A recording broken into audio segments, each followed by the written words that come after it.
Critical hit Punch All Nazis takes place in the early days of World War II and combines high adventure with cosmic horror. All dates, locations, and historical events are thrown out the window in order to create a fun story, so don't put too much thought into historical inaccuracies. All accents are done poorly, but with love, and no disrespect is intended.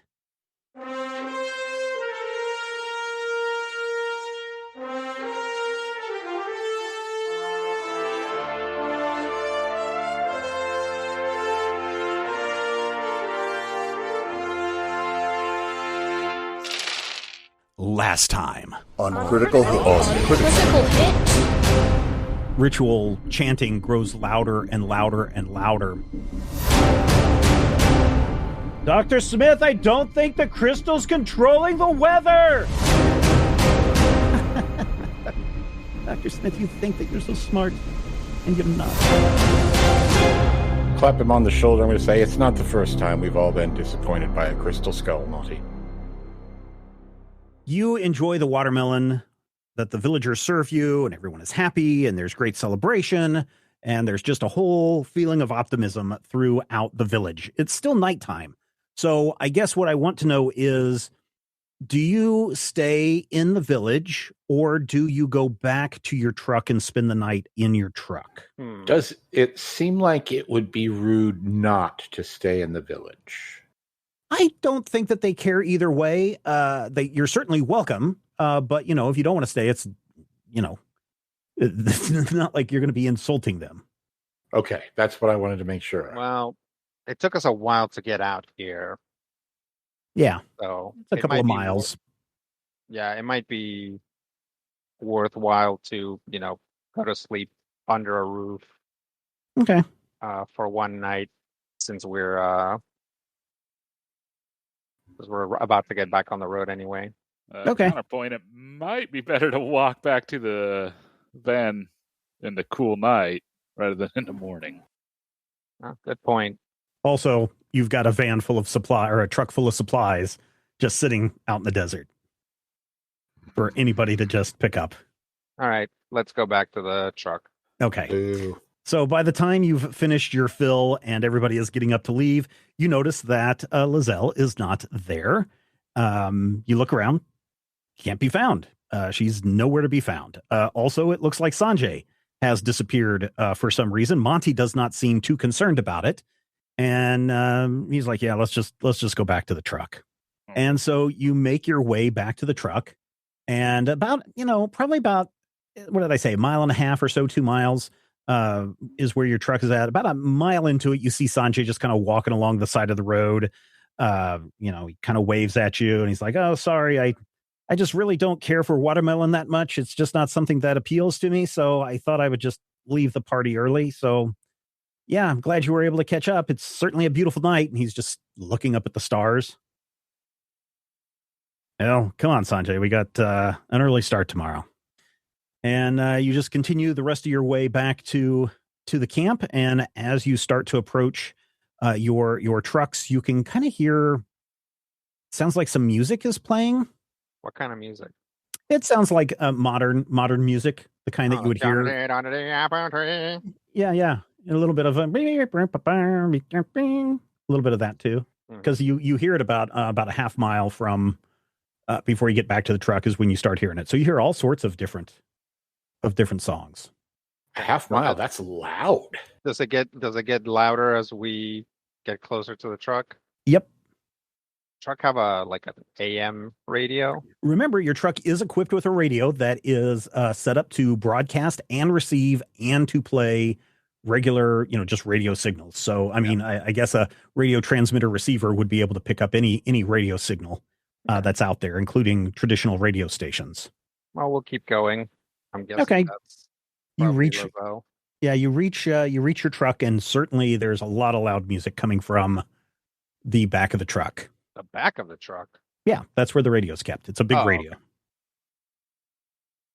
Yeah, it's not like a radio in the dashboard of the car. This is like a big ham radio. Those don't come around for about another decade or so. Yeah. The size of a full ham. Yeah. Okay. Go check on that. All right. You pull the You pull the cloth back away, and you startle Lizelle, who's sitting back there. She's listening to the radio and writing something down in a book. And, oh my goodness, Dutch. And she turns the radio down. I did not know you were coming back. I thought everyone was going to be staying at the village. I wanted to write down everything that I could, keep it in my memory, so that when I get back to Zurich, I can include this in my dissertation. Okay, all right. Well, we decided that we wanted to keep an eye on the equipment, so you go ahead. We won't bother you. Oh, no, I suppose it is very late, so maybe we should all go to bed. All right. Dutch will come back out and be like, all right, well, it was Lozelle. Let's remember to implement a tell people where you're going protocol, just in case. Things are pretty dangerous. That seems reasonable. Yeah. Who's going to do first watch? I'll take first watch. Okay. Roll me a D20, Rob. A D20? A D20. Less than anything particular? Yeah, 10 or higher. Just depends on what the roll is. Okay. So you can either roll less than 10 or higher than 10. And you rolled 10 exactly. The wind picks up. Typical Rob. Yes. The wind picks up a little bit after everyone has settled down. You've got a fire going, so people around the fire are warm, but you kind of standing out by the edge of the encampment. It's cold. It is really cold, and you need to get back to the fire to warm up. So please take one physical stress from the cold. Desert's All supposed right. to be hot. Not at night and not in November. All right, who is going to take second watch? I can take second watch. All right, Monty and Sanjay and Lizelle appear not to be interested in doing any watches whatsoever. So, Brian, please roll me a D20. Okay. Rotten NPCs.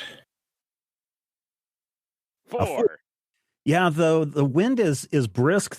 Fortunately, you've got your blanket wrapped around you, which Blisco did not have when he started his watch. But you keep that blanket wrapped around you tight, and your watch goes uneventfully. Who is going to take the last watch? I'll take the last watch. All right, you take the last watch, and you can roll a D20.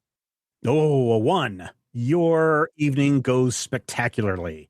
As you pass midnight and you're going, I think you probably get up at 2:00 to do your watch. The sky is very clear. One of the things that happens in the cold atmosphere, even in the desert, is the sky is not as turbulent. So the stars are really, really brilliant.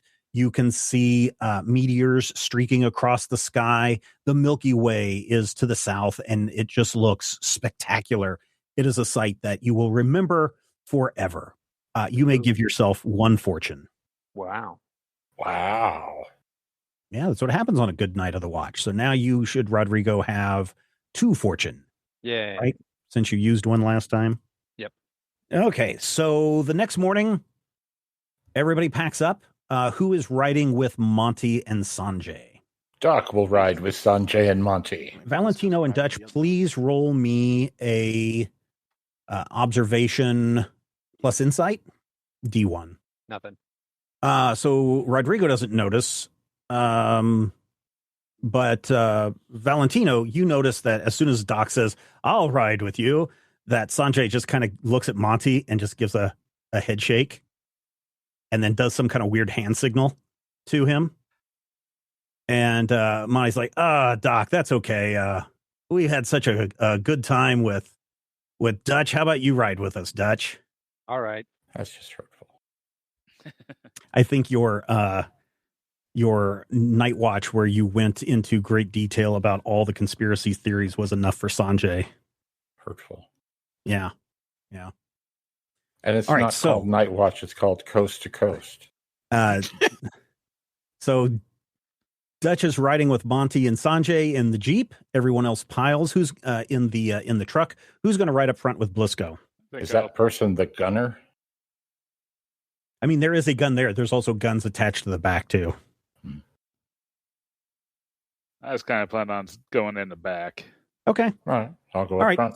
So you head off into the desert. The morning light is at your back.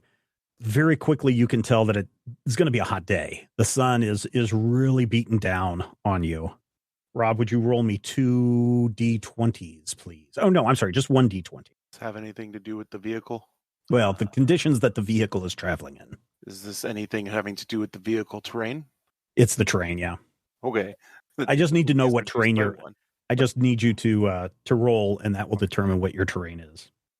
Ah. This is what I'm built for. I know. A A 9. So 9 this is mostly a hard ground, so you're able to make good time, but you're also going through a lot of canyons and hillsides and stuff that has had what looks like erosion over the years, whether sand erosion or water erosion. It's hard to tell, but you do have a lot of cliffs and canyons that you're driving through, but everyone makes pretty good time. Monty is driving up ahead. Monty, Dutch, do you have anything that you want to talk to Monty or Sanjay about? I guess I want to know if he, the the thing we found wasn't the crystal skull he was looking for. No, it certainly but wasn't. I want to talk to him about if he knows what it was that we found. Yeah, I don't know. About it. That's really interesting. And he, Sanjay hands it up from the back seat up to you, and you can pick it up and look at it. Like I said, it's about the size, maybe a little bit. I think I described it as about the size of a basketball. It's probably, quite a bit smaller than that. It's larger than a softball, but smaller than a regulation basketball. Maybe the size of a cantaloupe, perhaps would be the better description of it. It's intricately carved out of this turquoise, but mixed in with that turquoise is a lot of like basalt and other stuff. And people who are rockologists, please don't write to me and say, well, basalt and turquoise would never mix. Play with me here. Monty is looking at it kind of as you drive. He's like, it's kind of weird that has that octopus looking motif going on with it, especially with that giant tentacle thing that we saw in the water. We're in the middle of the desert, so I'm not sure, unless there's some kind of a connection to the ocean or a larger body of water somewhere. It's very odd to find this in the desert. I don't know. We've been running into a surprising number of tentacles. Oh, really? Seriously, I've got a lot of theories on what that thing was and what that whole cult was about. I don't know if that was some prehistoric creature that got trapped in an underground lake millions of years ago, and somebody stumbled upon it and started worshiping it. Seems to me that that moonlight coming through the well and shining on the water is once a month is what the villagers were talking about. Seems like an attractive lure for a creature that wants to be fed.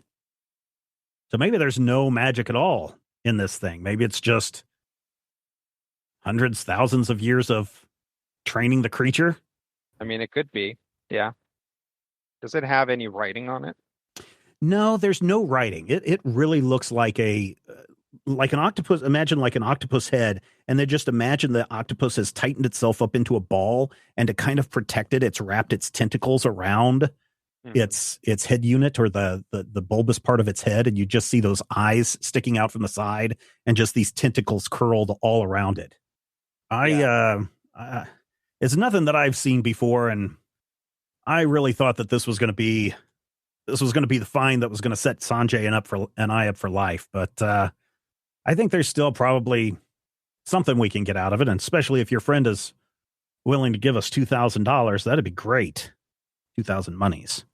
I'll definitely put in a good word.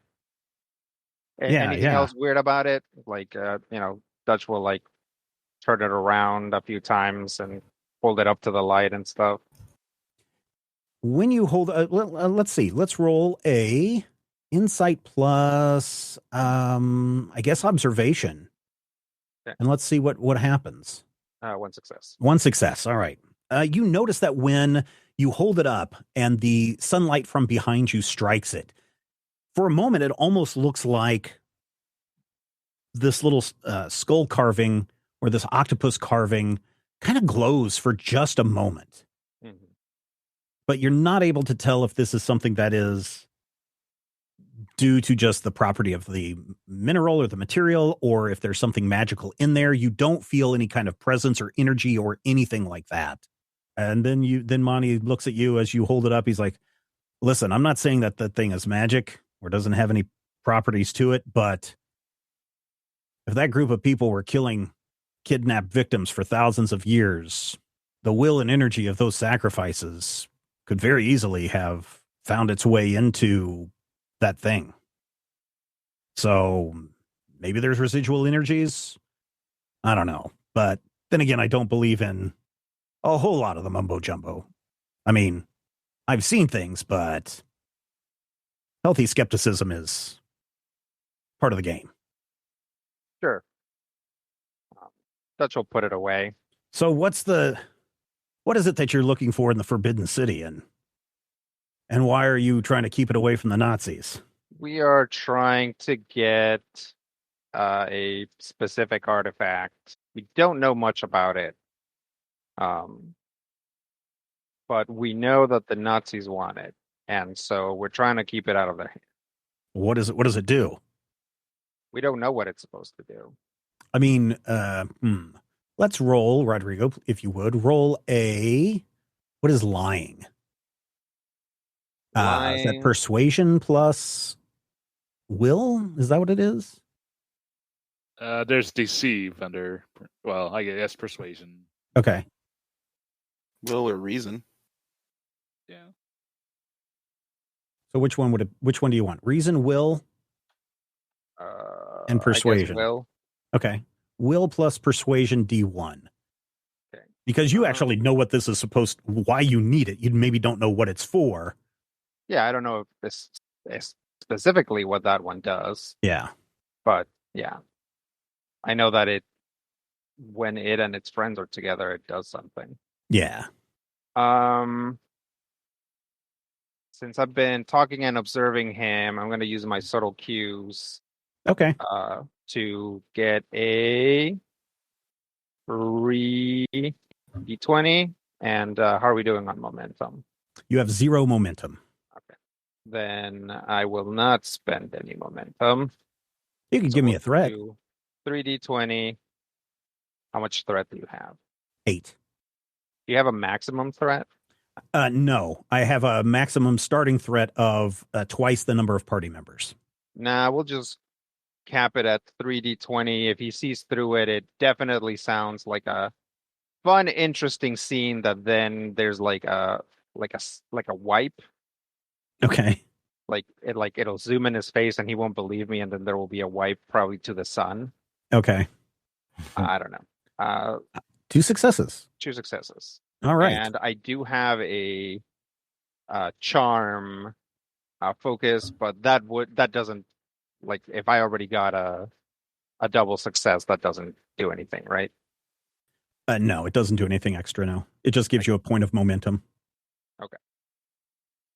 So yeah, Monty is just like, well, as I told you guys before, the Nazis are all over the place looking for this religious artifact. So if this is something that they want, then most definitely we want to keep it out of their hands.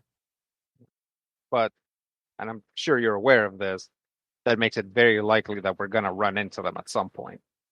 And at that, star wipe, no. At that moment, you do see Monty has been really kind of focused on the road ahead. And he's like, yeah, speaking of that. And he slows down to kind of a stop. And he kind of holds up his hand so Blisco, you can stop in the back. And he's like, come on, quietly. And you see him turns off the engine. He gets out. Sanjay hops out. And you start crawling up this incline. And anybody can roll me an observation plus insight. Observation plus insight. D1. That includes the other vehicle? That includes the other vehicles, too. 2 successes. So you got now 2 momentums. Let's see. Blisco, Valentino. That was only 1 D20. So That's okay. You only need 1.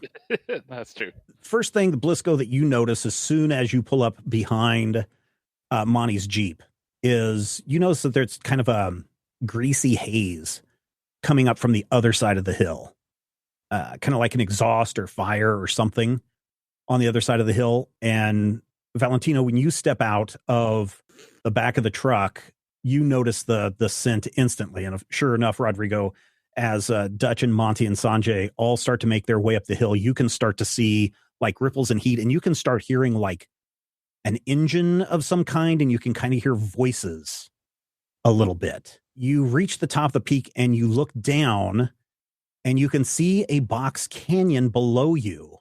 And in that box canyon, there's definitely an entrance from the north that you can come in. And in this area, you can see that there are a number of tents set up. On the south end of the canyon, you can see that there is a hole carved into the rock, like a mine tunnel. And you can see 3 robed figures standing outside the mine. It looks like they're muttering something or doing something. And all around the camp are people dressed in black. They are wearing black army uniforms. They have weapons, guns.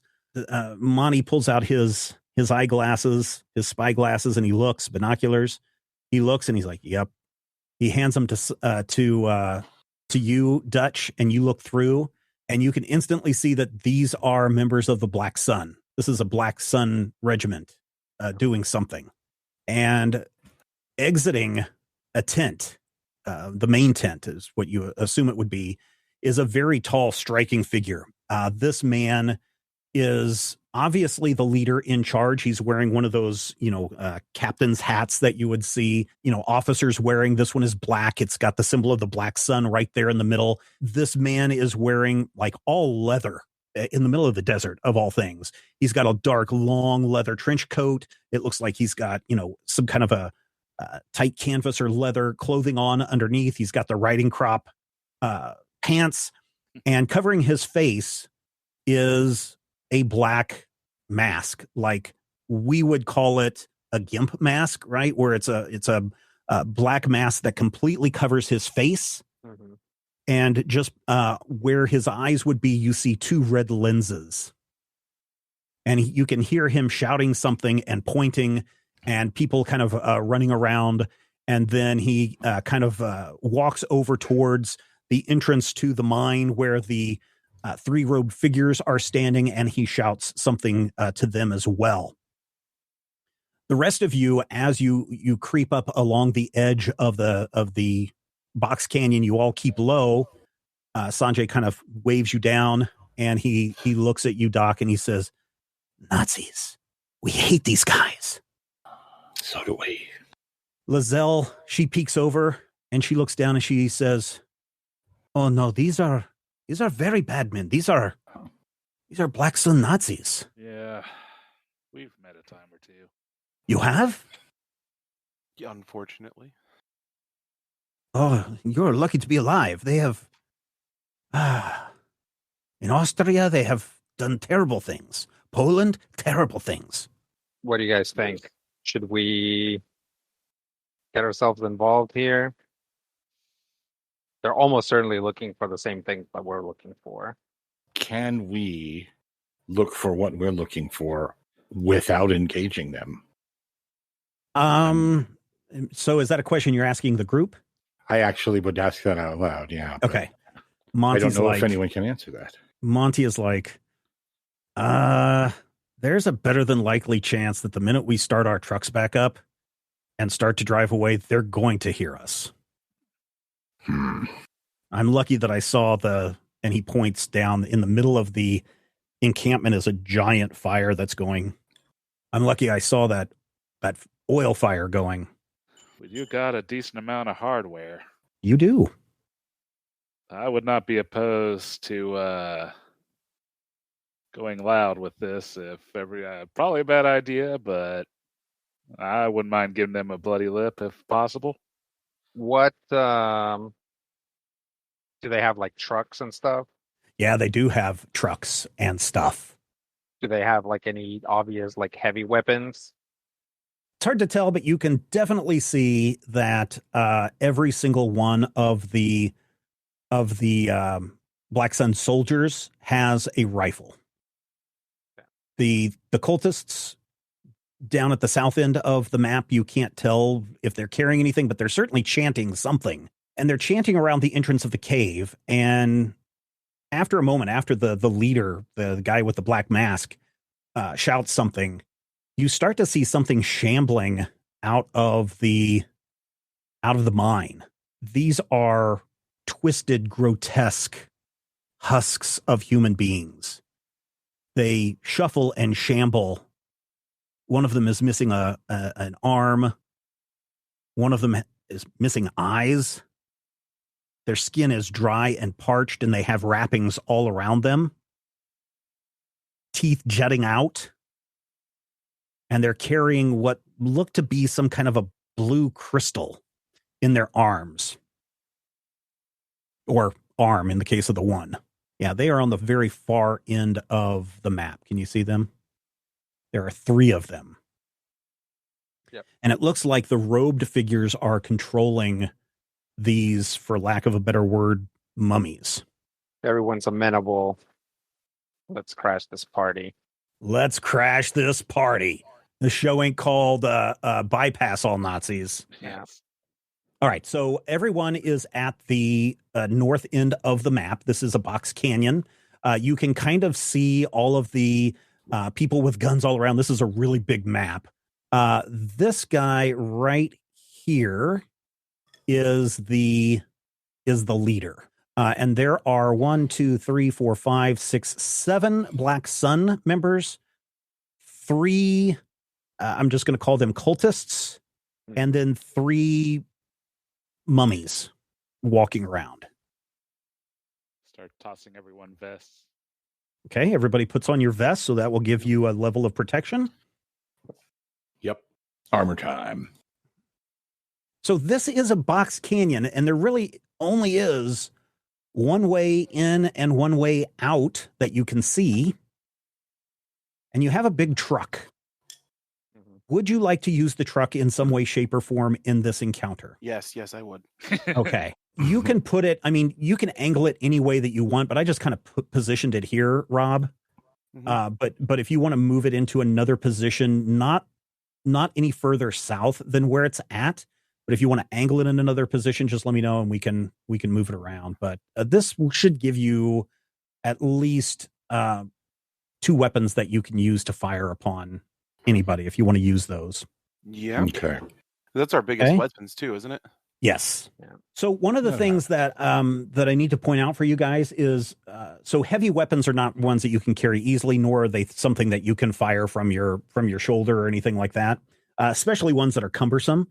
Now, one of the things that you'll see on many of these weapons that you have, including the Thompson submachine gun that you still all have, and you will notice that they all say inaccurate, including the bars, the Browning automatic rifles. You will see that they all have a tag called inaccurate. If you are going to use one of those weapons, you cannot use the aim action. Okay. Right. Before you guys go diving into the canyon, what are you going to load yourselves up with to fight? Is the anti-tank rifle mounted? Yes, the anything that is the weapons on the truck, those are all mounted onto the truck. I mean, I'd be kind of interested in manning that one. Okay, so you're going to stay in the truck? I would say I will man the one in the passenger seat. Okay. That way, when if it's time to go, I can scoot over. Okay.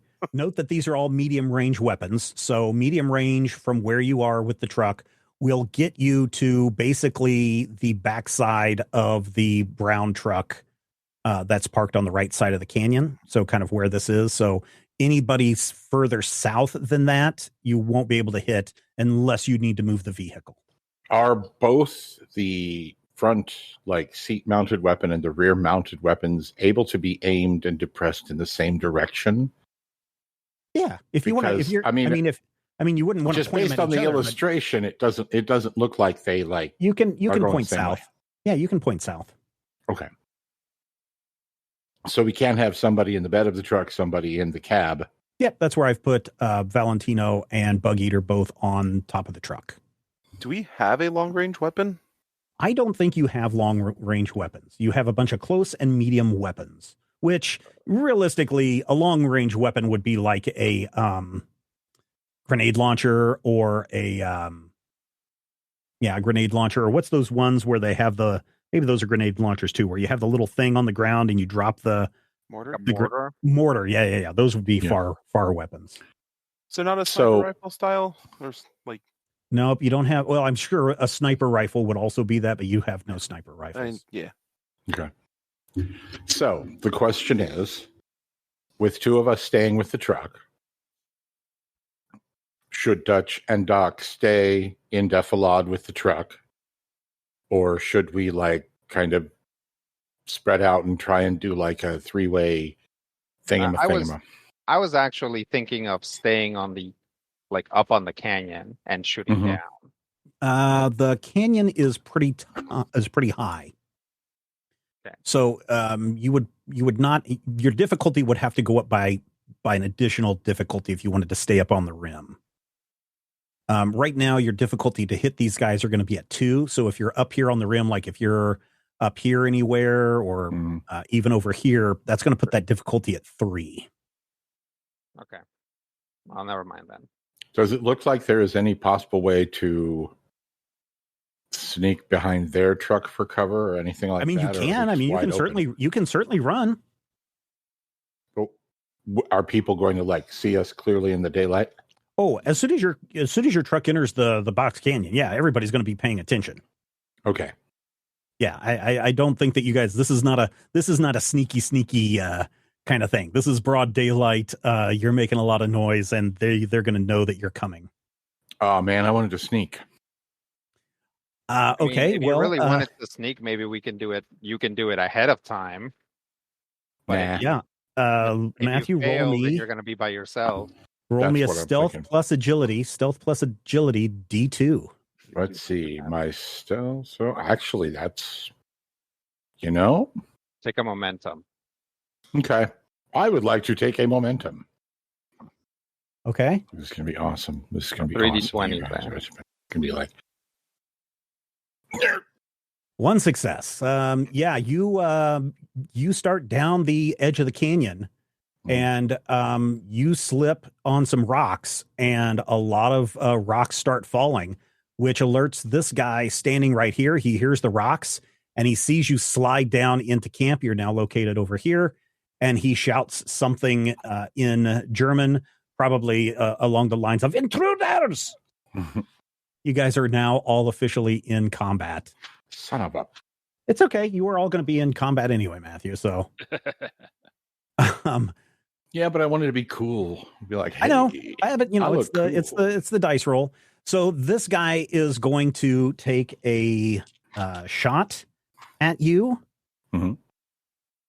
and let's see. This gentleman here. Yes, he's going to take a shot at you because he saw you. Okay. Is he a soldier or a cultist or a monk? He is a soldier. Yeah, the only cultists are back here, back by the cave entrance. He has 1 success. He misses you. Okay. Now you may have your turn, back. Matthew. You would like to shoot back? Okay. Yep. Go ahead with your agility plus fighting. This is my a D2. And my agility plus fighting has gone up. Coordination plus fighting. I'm sorry. Oh yeah, I was reading hand to hand. Sorry. Yes, coordination plus fighting. Oh, that's even better. That's a much better number. 2 successes, pow pow. Okay, you can roll for damage. Make sure you add in any bonus dice that you have for this. I think you didn't tell me what weapon you are using. Oh, I'm sorry. I'm using my Lee Enfield rifle. Okay, so the Lee Enfield rifle, is that a 6 or a 7 on the damage? The Lee Enfield rifle is a 6. And it's reliable. So you've got 6. No. It does if you have aim, but you didn't use aim. So you have that, plus you also have, I'm trying to find your character sheet really quick. You should have, isn't your insight dice add 1 more? So you should be rolling 7 dice on this. So 7 dice to attack this guy. Yep. Or 7 dice to damage the guy, I guess. Yeah. Mm-hmm. Okay, 4, 5, 6. Okay, so you hit him for 6, and he goes down.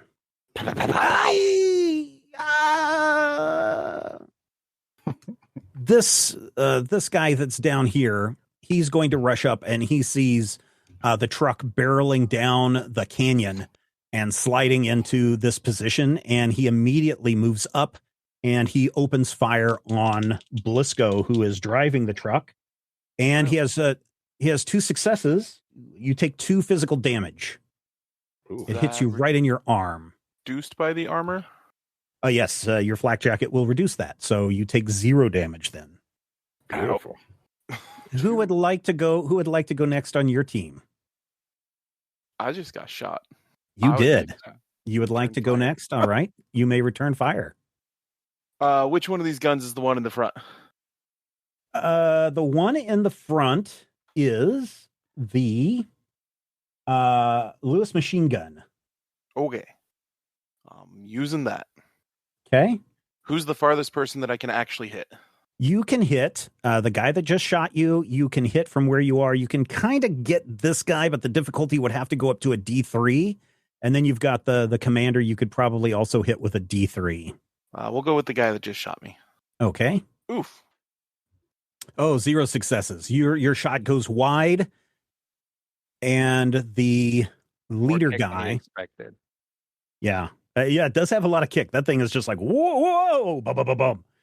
This guy steps out into the middle of the area. He shouts something and raises his hand, and you see in his hand, it looks like, at first you thought maybe it was like a riding crop because he's got those riding crop pants kind of things going on. But what you can really see is it's more of some kind of a rod with some kind of an ornament on the end of it. Okay, he's got 2 successes on that. And you see a brilliant flash of blue light erupt from the tip of this rod. And this mist flows out and covers this entire encampment area. So any ranged attacks are now increased by 1.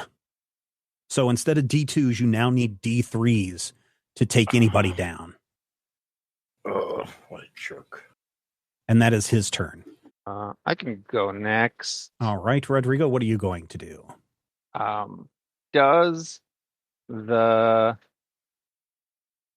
weird fog affect them as well? No, it doesn't. Is there like a distance issue? Like if I'm closer, is it as long as I'm taking a ranged attack, it's still? Yeah, it's going to add 1 level of difficulty. So your base difficulty to shoot anybody that would be within range, which you're within medium range of this guy here in the front, is going to be a D2. But because of this mist cover that this guy has covered the camp with, it's a D3. If you wanted to shoot, like, say, this guy way back here by this truck, by the tent, that would be a D4 just because it would be D3 because you're going outside of your medium range to a far range, plus the mist on top of that. So you would be at a D4 to hit this guy way back here in the back. Okay. Dutch is going to run over here. Can I take another action? Yes. Yeah, Dutch will shoot someone in range. Okay. High difficulty, I guess. So the guy in range, yeah. So you're at D3. If you're gonna, which one are you gonna shoot? Are you gonna shoot this guy here or this guy down here? I'll shoot this guy since he's probably more out of range for everyone else. Okay.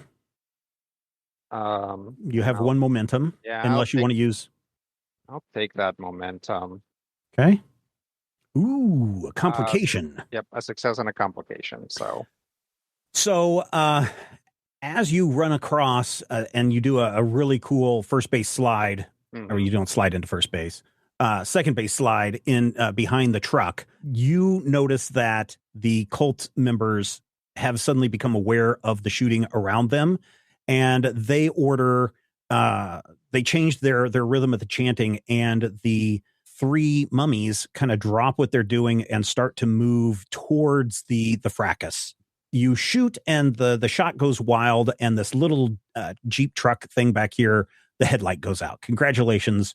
You have punch buggied one of the one of the cars.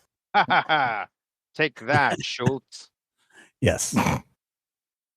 Lizelle, she also follows your lead, and she goes running across the field and slides in right behind you. She takes an aim at the same guy, and she hits.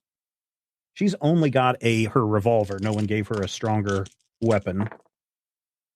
She hits this guy for 2 and shoots him in the shoulder. Dutch, please be careful. And that is her turn.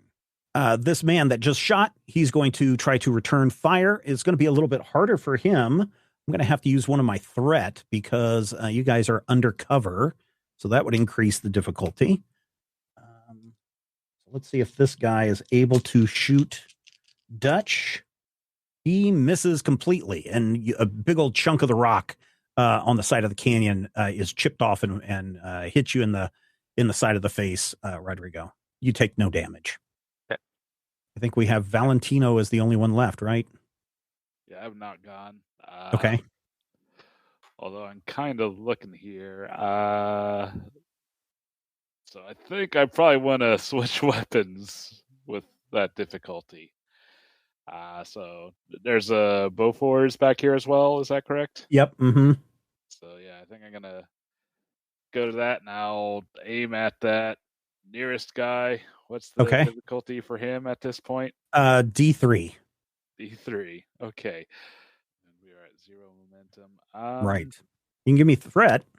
I might have to. I think I'm gonna go ahead and spend a fortune and give you a threat. Okay. All right. Oh, so you're going to try to generate some momentum off of this. Or just hit that 3 because. Okay. Well, so if you're using a fortune, you get 1 success automatically, and then you're going to you get 2 successes automatically. So now you're rolling 2 dice. 2 more dice. Third. Yeah, 2 more dice to try to pick up the third. Okay. Yeah, because I'm rolling against a 9. Oof. Okay. That's. I mean, you could give me 2 more threat and add another die in there. No, I don't think I want to do that. We'll just risk it. No, almost. No, but almost. Hey, but no complications at least. You've probably never fired a weapon this big. This is a 37 millimeter cannon. It just goes whoomp.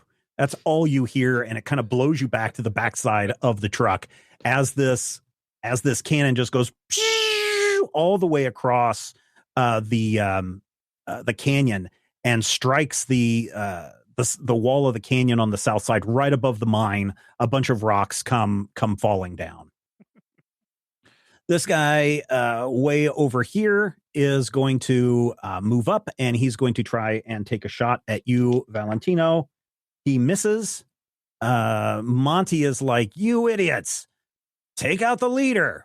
And he rushes up to the side of the truck. He's exposing himself quite a bit to hit that. He misses. Sanjay, you see him run onto this side of the truck up next to Doc. He whispers as he runs past you, "Are you okay, man? That fall looked like it hurt." And he continues to run over here by Lizelle, and he pulls out from his pocket a grenade and hurls it. He hurls it at this guy right here. Geez, let's see what the damage is on that. Because if I'm not mistaken, the grenade is 6. 1, 2, 3, 4. The grenade goes off right by this Black Sun Trooper's foot. He looks down at it just for a moment, and he just kind of looks up, to the heavens like, this was not the day that I wanted, as the grenade goes off and obliterates him.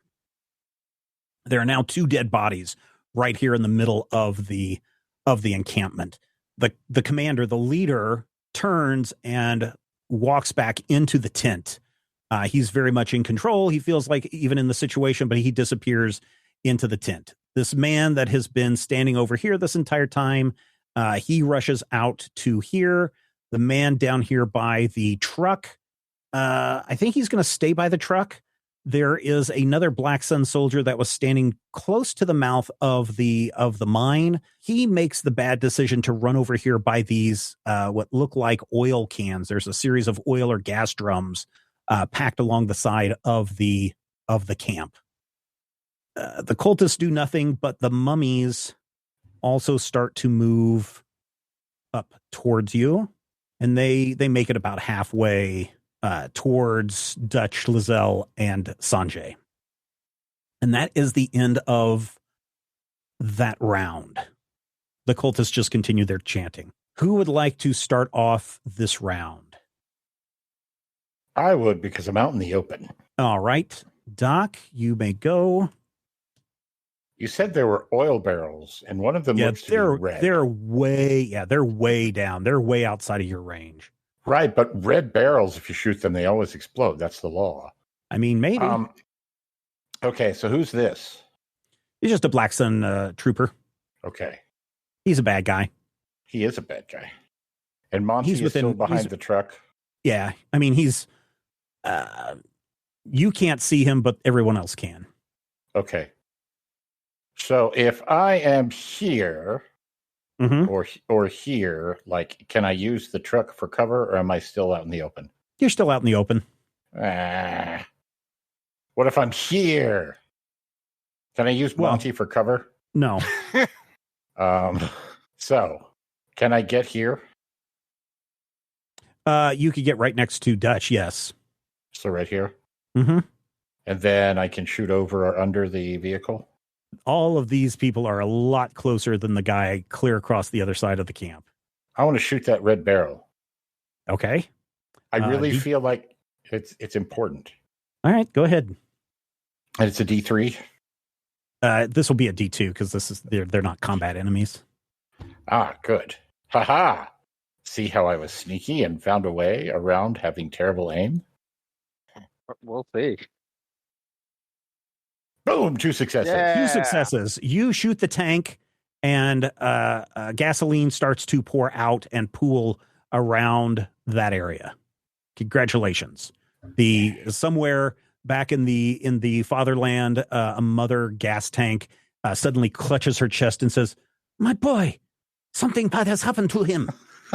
This Black Sun trooper right here notices you and can see you, and he is going to shoot at you, and he misses. Yes. Haha. This mummy, continues to shamble up next to you, Doc, and he is going to do something to you. Now, this does not look anything like the ghouls that you saw in the catacombs. This looks like your classic mummy, desiccated, dried out skin, the wrappings, all of this stuff. Let's see. Roll a will plus resilience. Okay. Difficulty of 1, even though you've got a high enough resistance to mental attacks that even if it succeeds or you do not succeed, that it's not going to do you any damage. It's not going to kill me. No, he's just not going to cause you any fear damage. I got because you've 1. Is that good? You got 2 successes out of that, so you get a momentum back. Nice. But yeah, you don't suffer any ill effects. You've seen undead creatures before. So that is that mummy's turn. The other 2 mummies scramble up. Who would like to go next? I'll go next. Okay.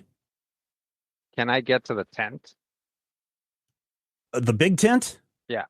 I mean, you could. No, you would not be able to rush that far. You could get behind this truck over here, but you'd have to run through these Black Sun soldier here and 2 mummies and then another guard on the other side here. But you wouldn't be able to get all the way over to the entrance of the tent, which would be right here. Okay.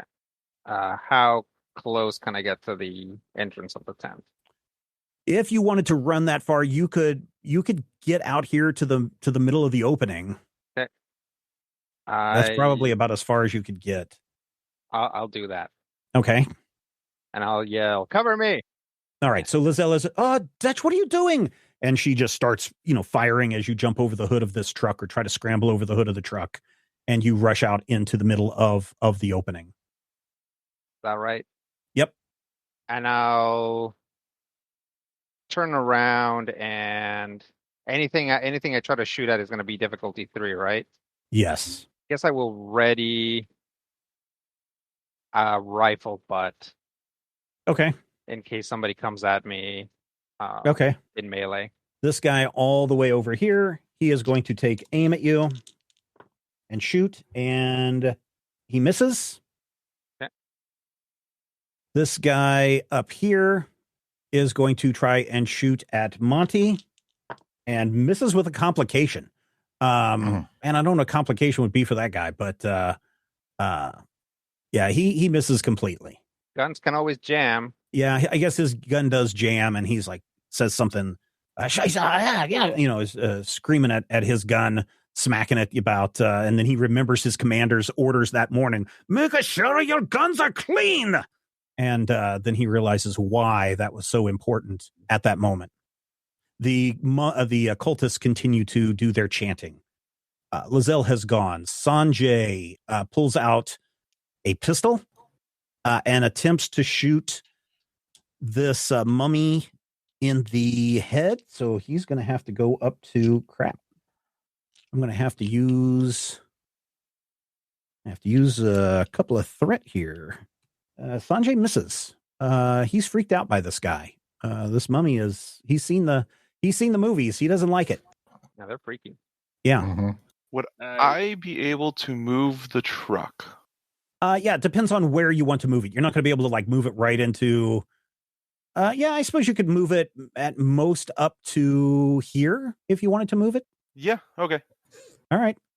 So you move this down to here, but you're going to have to turn it in order to make that happen. You're not blocking the entrance any longer. Yeah, I'll hold on, Valentino. Yeah, Valentino's, first he got thrown back because of the cannon blast, and now because you're like slamming on the gas and you're yanking the wheel this way, yanking the wheel that way, it's kind of throwing the back end around a little bit. This is a little bit looser rock down here in the bottom of this canyon, and poor Valentino gets bounced around a couple of times. You slam on the brakes and you jump back into the passenger seat where you have access to the machine gun. You may be able, you can shoot pretty much everybody except for this guy. This guy would be just out of your medium range, but everybody else is fair game. Is there an obvious leader person? Yeah, he's in the tent. You saw him rush into the tent after he cast that weird mist that now covers the ground. Oh, and then there's 3 cultist dudes way down there. Yeah, those 3 cultist dudes, all they're doing is chanting at the moment. Yeah. We'll shoot that guy. Okay. Go for it. You got a D3 on this one. You have 1 momentum. Yeah, I'll use that. Okay. Anything else? No. Would you like to give me 2 threat to add another die? No. Because you need D3 on this. Darn. 2 successes. Your shot goes wild. And again, because of the way that you jumped into the passenger seat to fire as quickly as you can, a series of bullet ricochets go through the sound. Thump, thump, thump, thump, thump, right up next to Dutch's feet. But fortunately, you miss him. Don't cover me so close. No. Monty sees what you're doing, Blisco, and he maintains pace with the truck and is able to move up next to you, Valentino, and he is able to shoot at that Black Sun guard by the bundle of firewood, and he hits him for 4 damage. These guys have some armor, so he does not go down, but he is damaged. This guy right here.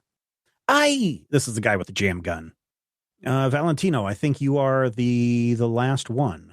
All right. In that case, I will try to finish off that guy. I will hop back up. Okay. To the Bofors here and try to shoot. We ain't got any momentum, so this is just yeah. You're for one. I mean, something else. I mean, you could, or give me some threat. I mean, literally, you can give me some threat. No, I'm just gonna risk it. And Okay. for good luck. Oh no, that's the opposite of. That is definitely the opposite. Again, this cannon goes wide, and again blows up right here in the middle of the camp, throwing Dutch off to the side.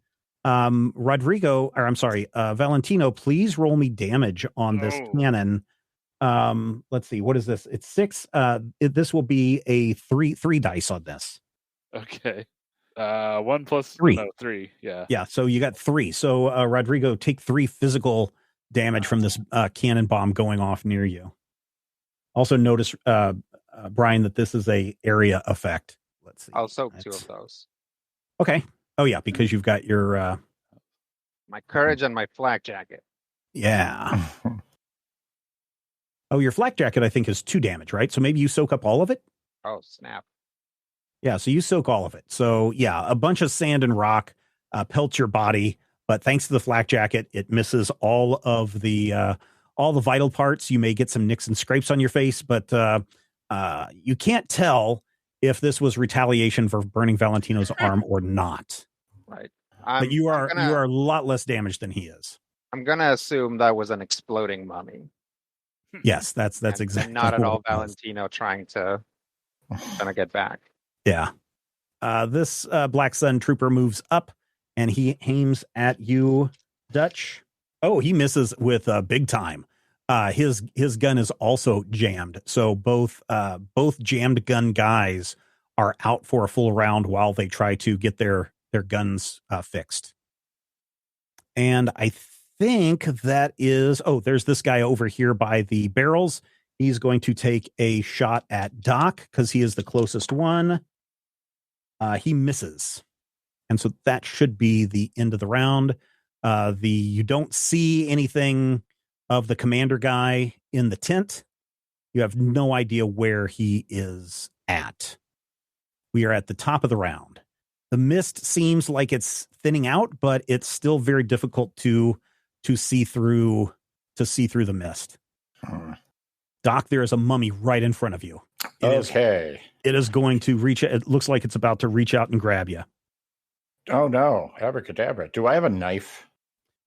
You do, but if these things are anything like the ghouls, you know that they have a pretty good armor, and that they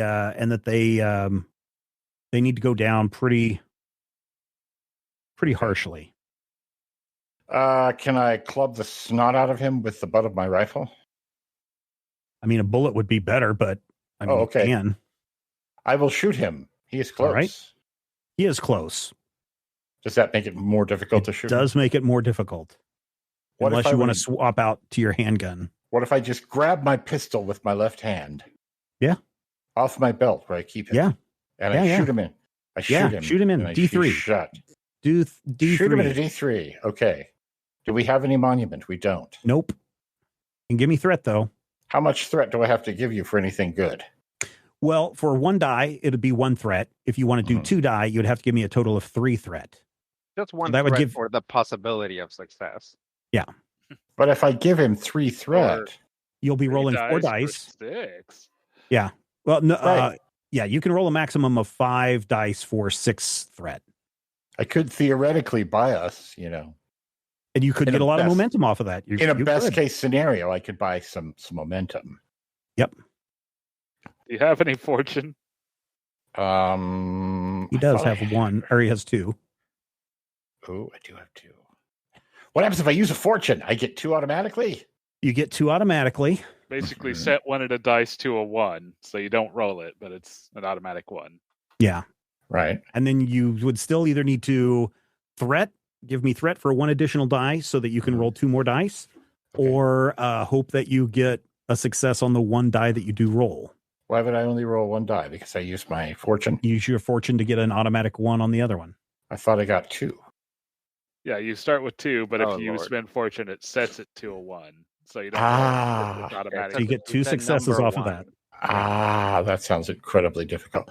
So this is my question. If I get 1 die by giving you 2 threat, but 2 die by you're not giving me you've so listen. Okay. You have 2 die that you need to roll. You use your fortune to set one of those die to a 1, which is 2 successes, which means you only have 1 die left to get that 3rd success.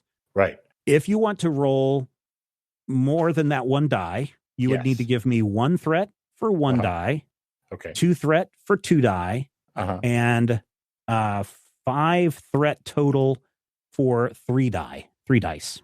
That's a lot of dice. It is. but it would mean that now you would be rolling 4 dice Right. in hopes of getting 1 success, and any other success that you roll above that would create momentum for your party. Okay. So I feel like giving you a threat at this point would not be terrible, and you would not, necessarily be able to murder me originally. So, Oh, no, not immediately, no. no, you'd be able to murder me down the line. Yes. So I would be able to roll 4 die, Uh-huh. one of which would automatically be a 1. No. One of them is automatically a 1. It's one that you're not rolling. Okay, so I'm rolling 4 die in addition to that 1. Yes. Math is hard. Yeah. Let's do that. Okay. I would like I to now give have you- 11 threat How'd you get 11? because you gave me 5 threat. You I was already going to give had you. it. I feel like I got swindled. I don't want the clear coat. I don't want the clear. Too late. Too late now. There you go. Hey, 3 look at that. successes. No, you got 4 successes because you got another 1. So you've got 4 successes plus an additional success for your 2. You're under your fighting, Matthew. You don't have any bonuses under your fighting, right? You don't have like handguns or anything. Your focus. For your focus? I do not have any Okay. foci in fighting. No. Yeah, if you had a focus in fighting and handguns specifically, you would have gotten additional success on that. But you do end up generating 2 momentum for your team, and you do get to shoot this mummy point blank in the head. Roll your damage die for your handgun, which I believe is 5. was that 5? Yeah, plus is that including your bonus? Yeah, that would be. Yeah, with my bonus. Yeah. Yeah. So roll that and let's see if you take this mummy out. All right. We're mummy outing. 1, 2, 3, 4, 5, 6. Yes. You create a injury on this mummy. You shoot him in the head, and he goes down. There is a mummy at your feet. I kick it. That's probably not smart. I'm Probably not. not, but that is your turn. don't know. Cool. Good job, Matthew. A little bit of everything right there. Yes, So, yes, indeed. Did he end up spending the fortune or not? He did end up spending a fortune. I did. I spent a fortune and I gave Stephen a threat. Apparently, I gave Stephen a million threat. 5 threat. It was not explained to me, but it's fine. So that was So you 6 have- successes total, 3 of which got eaten. Yes, and you generated 2 momentum, I believe, on that. Oh, there was also a complication. You also rolled a 20 on this. There is definitely a complication. You hear a rumbling from the mine. That is the complication. Literally everything just happened. Yep, pretty much. Oh, wow. So let's see. That mummy was taken out. This guy is down or is stalled. Okay, so this guy that's close by saw the mummy get shot. He knows that this is a powerful resource for his unit. He rolls a die. He misses you completely, Matthew. Okay. This mummy instead walks up and steps across the corpse of his dead brethren, and he reaches out to grab you. So this will be an agility and fighting. So you get to roll a. You also get to roll agility plus fighting, Okay. and you have to beat my. Let's see. Oh yeah. You just have to have at least 1 success. 1 success on 2 die. Yep. Okay. Yeah. So 1 you success. got 2 successes on that. So Oh, bought you us another generate- momentum. you're right. You bought the team another momentum. Now, here's what you can do. You can Okay. either move out of the way of this creature because you were grappling with it, or you can fight back with your fists. I think I will fight back. Okay, so roll. I forgot what the fisticuff damage is. Let me look really Agility quick. and If fighting. yeah, it's agility and fighting. You don't have to, but see, because you beat him with the Roll.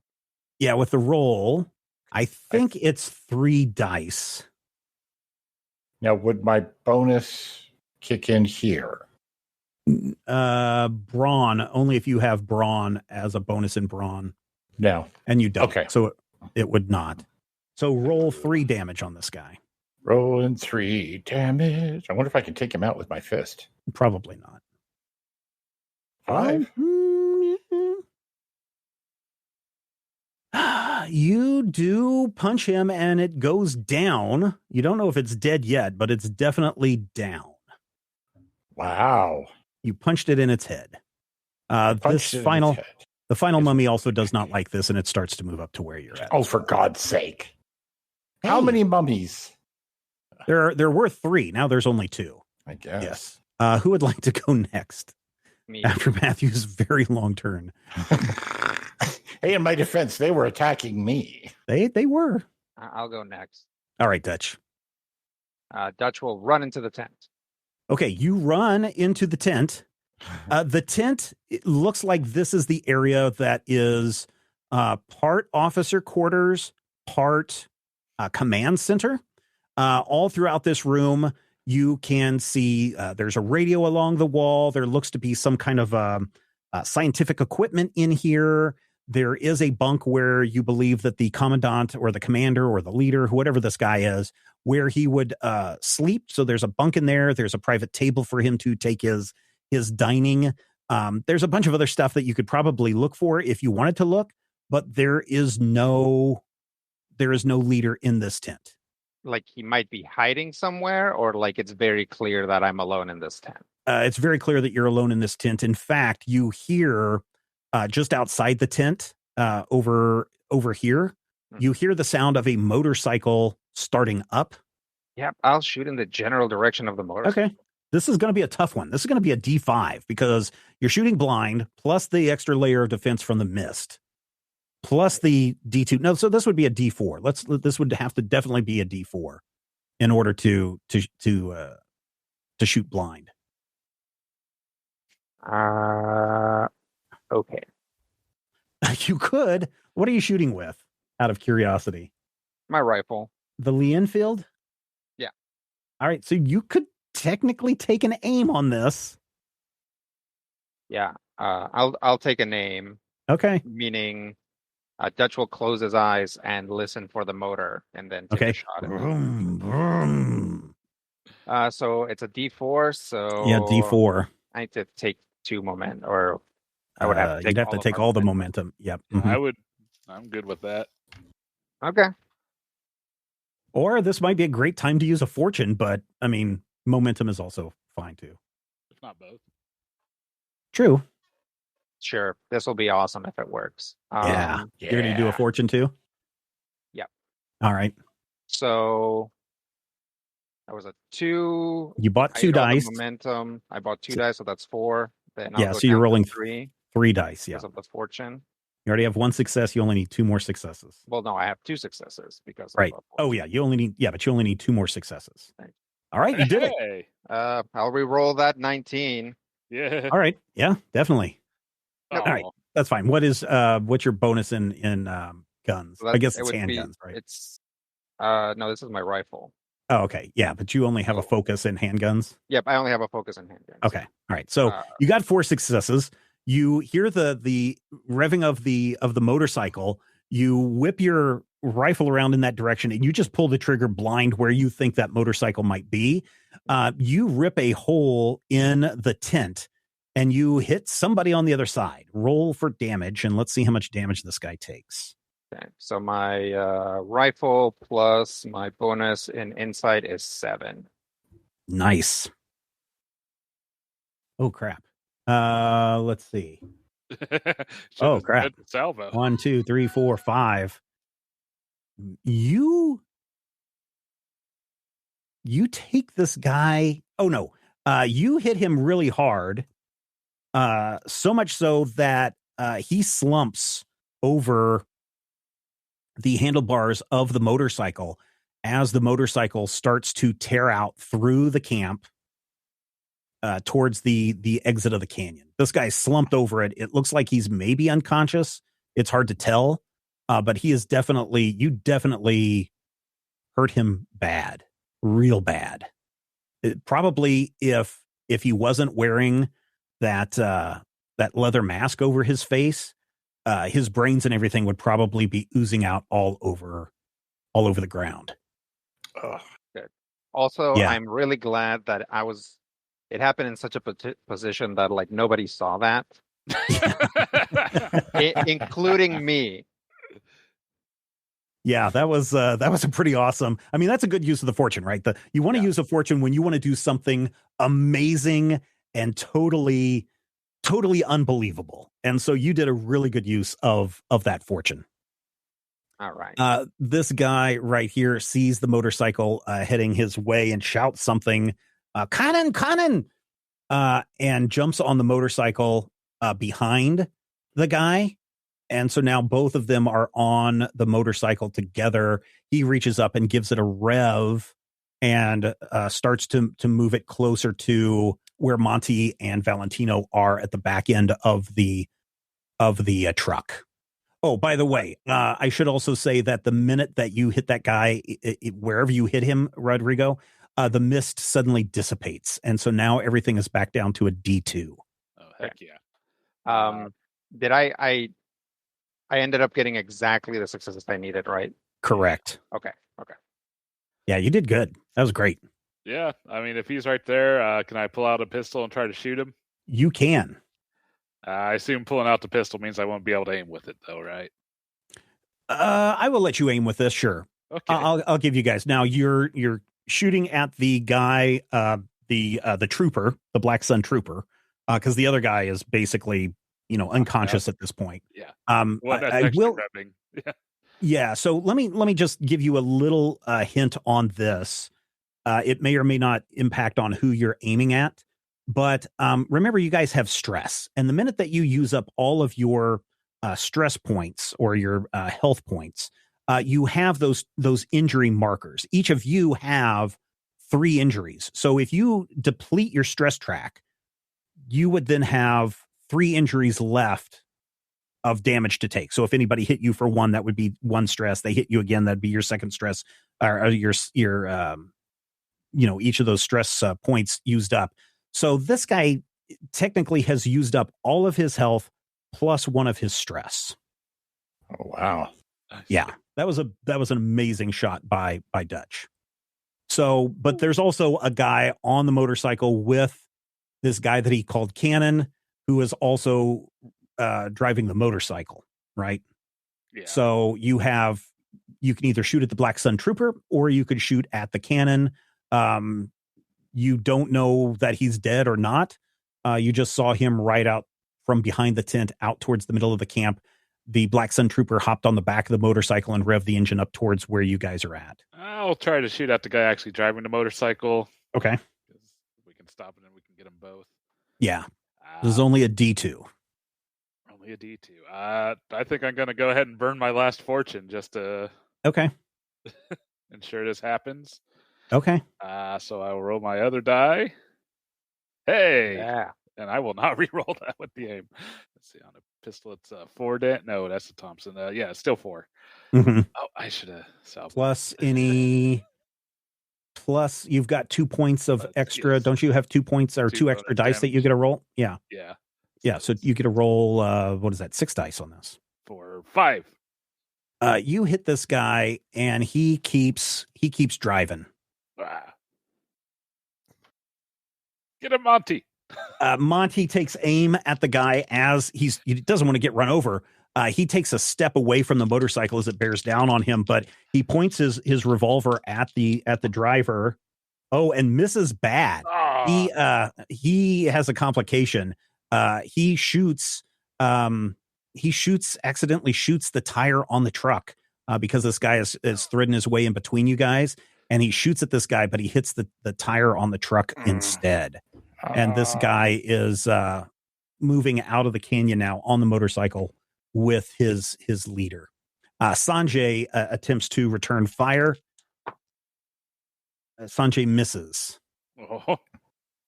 as well. Lizelle doesn't know what to do, so she will also fire at the fleeing motorcycle, and she shoots wide, very wide. Let's go. Yeah, can I grab my rifle and try and take out the motorcycle before it gets away? Sure. I mean, you could swing your machine gun around if you wanted to. Yeah, let's go ahead and use one of my fortune on this then. Okay. Look, he's got the leader, right? Yep, he's got the leader. We need them to not realize that we're here yet. or explicitly what caused this. So yeah, I'm going to use because spending the fortune gives me an automatic 1, correct? Mm-hmm. Okay. It turns one of your dice into a 1. Yeah, which is 2 successes. So I roll one more die, because is it a D2 at this point? Yes, uh-huh. Okay, so I roll one more die, and we should be able to take this guy out with this. Okay, hopefully. We'll see. Salvo? Hey, success. So 2 successes, so roll your damage. Well, you said swing around the thing, the machine gun. Yeah, the machine gun. So your machine gun is 6, plus you have 1 damage with your insight, so you can roll 7 dice. Yeah, you hit this guy a couple of times in the back, but they continue to motor out of the canyon and are gone. The piercing didn't do anything? The piercing did not do anything. Okay. It's almost like he had 1 more point of health left in him. Wow, how weird. Based on his armor. Yeah, because your piercing was piercing 1. Yeah. So their armor did not. Their armor sucked up a bunch of that.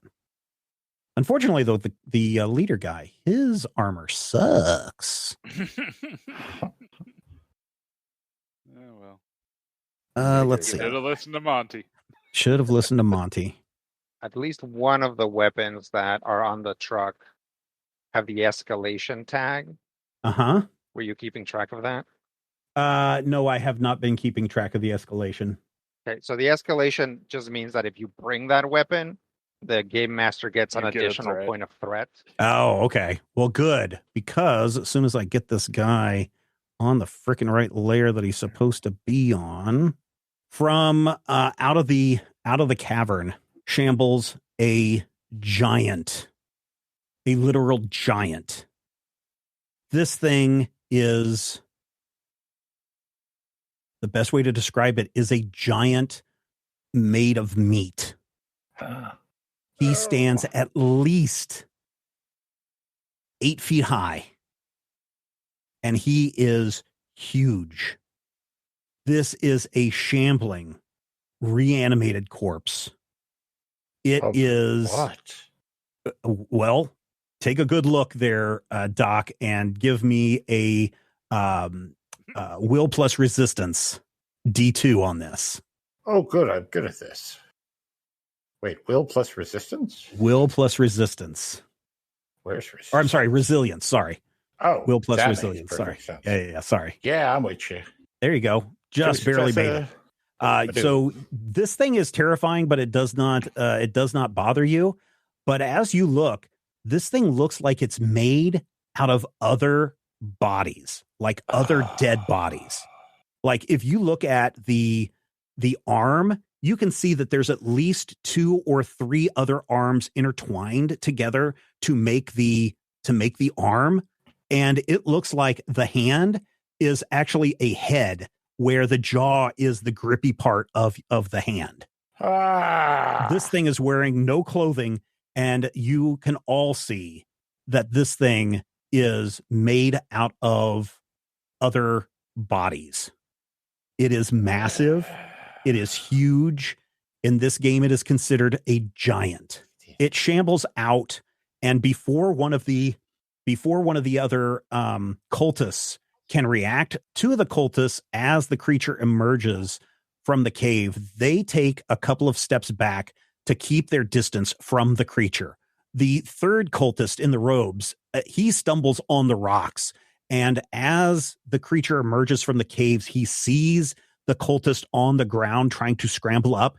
He grabs the cultist with one of his other giant meat hands right on the head, and the cultist starts screaming as his body boils and pustulates, and he starts screaming. It's like the skin is melting, but at the same time that it's melting, the body of the cultist is being absorbed into this creature.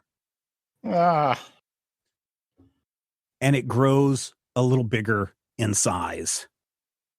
You're a bad dungeon master. You should feel bad. Why would you do this to me? This is a horrible thing. So, how about this? Doc, please roll me academia plus insight, please. D2. No, D1. Ah. Academia plus insight. Now, I do have a focus in science. Does it seem That's like great. it might be science? So if you roll a 2 or less, yes, then you will get that will count as a success as well. 3 2 successes. success. Yeah, 3 successes. Very good. So you could generate a momentum for your team. You're having a good night tonight, Matthew. Yeah, momentumizing. This creature is obviously a reanimated corpse. Very, probably not unlike the mummies that you have just put down, or at least the 2 mummies that you have put down. There's still another one coming towards you. This does not look like magic reanimation. This looks like science reanimation. Science! As this other mummy approaches you and he attempts to grab you, let's do another grapple attack. He's got 2 successes, so you need to beat 2 successes on this. And that was agility plus fighting? This is agility plus fighting, yeah. How do you feel about 2 successes? 2 successes. That will tie it up, so nothing happens between you two. The mummy tries to grab you. You bat its arms away, and it that's the end of its turn. Doc and the mummy have a little slap fight.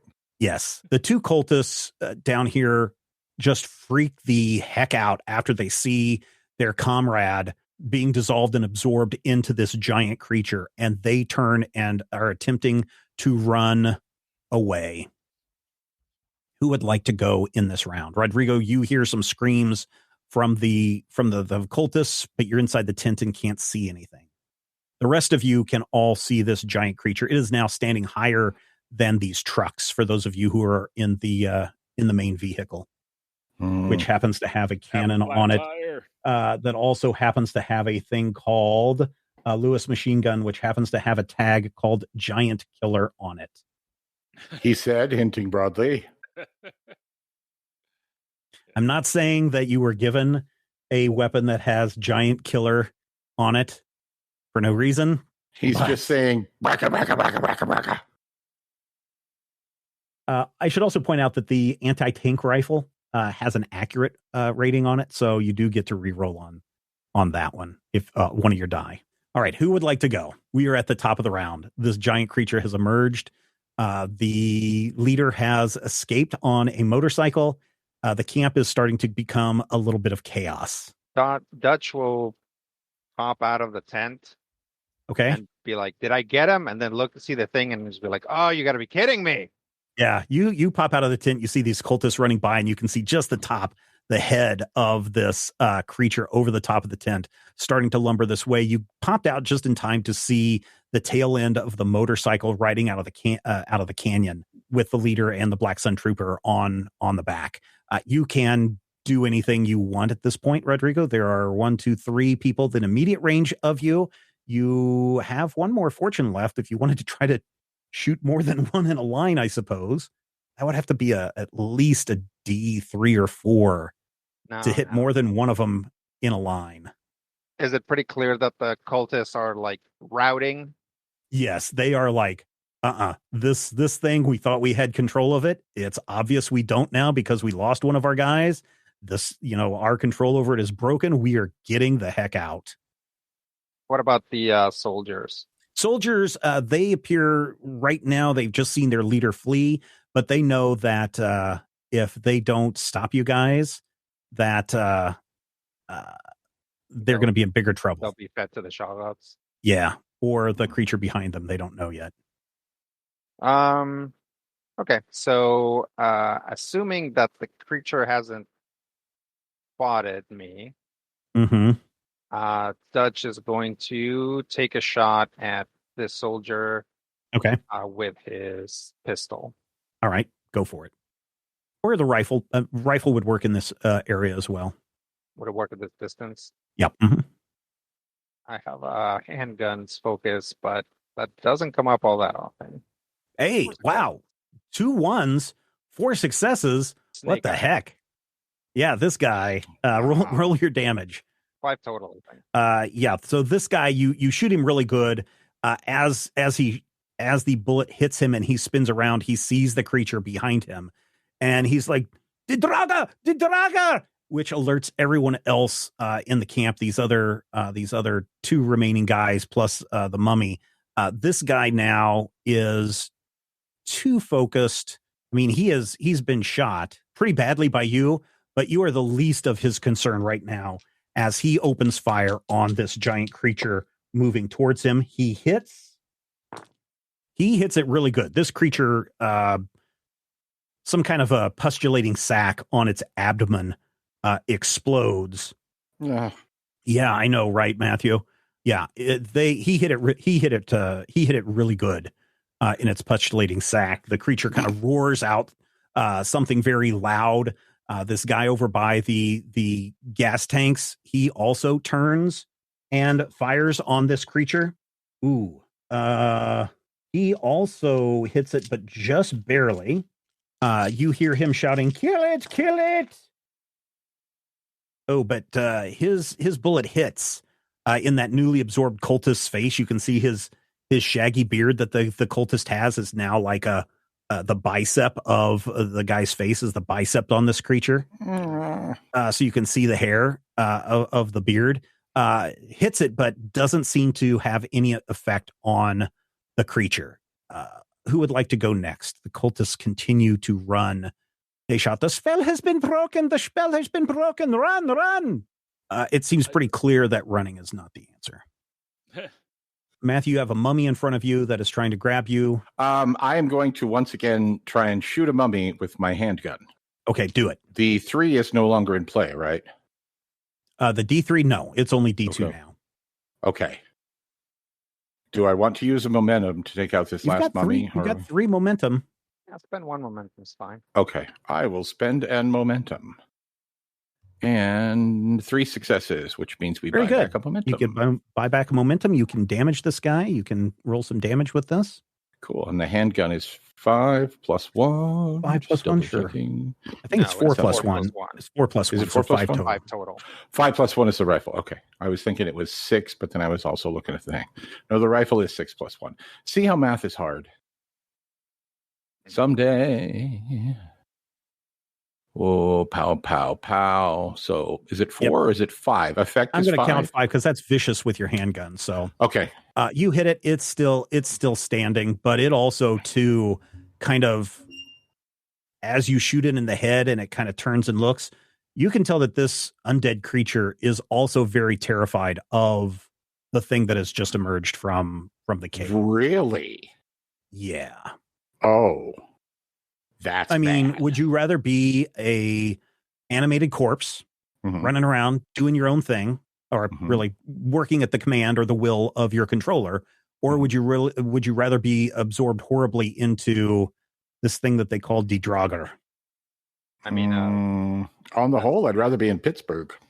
Yeah, it's a scathing metaphor for modern American business. It really is. Yeah, it's all right. So that is Matthew's turn. Lizelle just freaks out and starts to run. Yeah, that's a good call. Don't you know that running isn't the answer?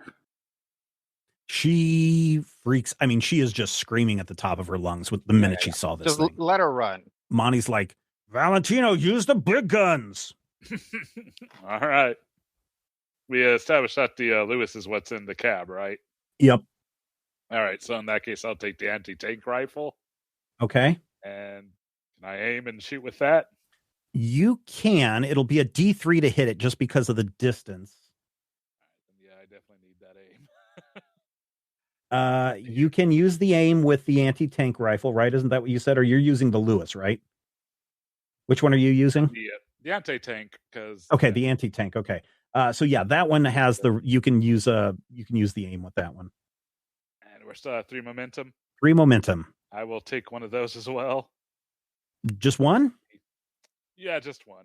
Might as well use them all. This thing's a big giant thing that's going to absorb you all if you don't. So the Lewis you don't take it down. Gun. So the Lewis machine gun is the one that has the giant killer. Yep. Tag. Is that the one you're using? Yeah, he's using the anti-tank rifle. What does giant killer get us? Giant killer. The weapon's destructive power is wasted on smaller soft targets, but the bigger the target, the more the weapon's lethality is unleashed. When rolling damage for a weapon with this quality, add plus XD to the weapon's damage, where X is the target's scale. So the target of this one right now is probably a 2 or a 3. So you'll get to add 3 more dice to your damage attack. It cannot gain more dice than the base damage that this has. So the maximum you can get with this weapon is would be 6 additional if it was that big. But you're looking at a Cthulhu-sized monster if it was size 6. Yeah. It's an exponential scale. Yeah, since that's on the cab, I assume Blisco's going to take that. Yeah, so Blisco has that one. Oh, okay. And so I'm going to try the anti-tank rifle and going to take just 1 momentum. So again, Blisco has some momentum still. You've used up your fortune, right? Yep, I used up my fortune. All right. Nah. Just 1 success. No You shoot. complications, though. No complications, though, but you do shoot over the head of everybody that's running around the chaos here in the front. And you miss this creature. This guy right here hasn't gone. He also sees what's going on. He is going to attempt to shoot this thing. And he hits it. Also hits a pus sac that explodes. There's some entrails dragging on the ground behind this thing, but it looks like it is not stopping. Sanjay runs up next to Doc. Oh man. He's like, you shot the gas tank. Pulls out a bomb or pulls out one of his grenades, launches it to where the containers are. Oh, shoot, Sanjay. Success and a complication. Oh, no. So he hits this tanker, and that tanker of gas with his grenade goes off, catches fire. It also catches the Black Sun Trooper on fire, does 3 damage to him and 3 ongoing damage. So he'll technically be dead the next round.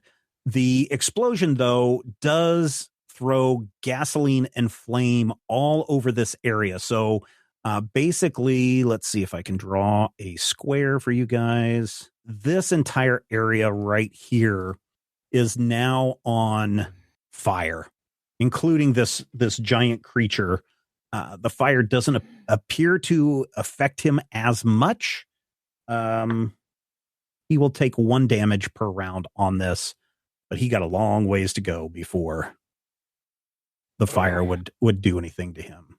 Yeah, this guy is bad. This is a horrible thing. Speaking of Nazis, horrible things, the Black Sun Trooper by the tank that just exploded stands up. He's on fire. He's trying to run away and put himself out. Unfortunately, the Nazi school system did not teach stop, drop, and roll at this point. So instead, he stops, he drops, and he dead. Stop, drop, and flop. Yeah, the creature walks up. Doesn't matter. He sees this dead body on the ground, picks it up and absorbs it into himself and grows a little bigger. Yes, I'll go. Go for it, Blisco. He is within easy range for you. Use that giant killer. All right. He's a D2 easy. Use your momentum. Use your fortune. I'll use a momentum. All right. Thankfully, I did. All right, 2 successes. You can now roll. So this is, what did we say on the giant killer? How many damage does he get to do? Oh, so this 56. guy is a 3. So you get to add 3 dice to your damage roll. You're already rolling 6, plus any plus 1. So you're rolling 7 plus 3. So you can roll 10 damage dice on this one. Oh boy. Perfect. You hit it really good. Lots of body parts and things go flying out. It also ignores 1 point of armor. Yes, it does. Oh, yeah, there's a lot of stuff flying everywhere on this thing, but it is still moving forward. These 2 cultists are just hightailing it out as fast as they can. This mummy, Matthew tries to grab you one more. No, I think, yeah, he sees what's going on, but he's still going to. His last orders from the cultists were to attack and kill the infidels. So he does. You need to roll your combat, your hand-to-hand attack, agility, and fighting. Okay. You got to beat D2 on this one. I got to beat a D2. You got to have 2 successes on this. How's our momentum looking? You have 0. So I would definitely be able to use 0 momentum, so I'll use that 0. Crap cakes. 2 successes. Hey, 2 successes. So nothing happens. No. All right, top of the round. The creature steps forward even more. He's dragging like all of his gross body parts and intestines behind him through the flames. The flames barely reach up to his knees, Matthew. This is how tall and scary this creature has become. The German, the Black Sun Trooper here moves up and fires, misses. This Black Sun Trooper freaking out, moves back. He fires. Ooh, he hits. Does he do any good? Well, we're going to find out what the damage is.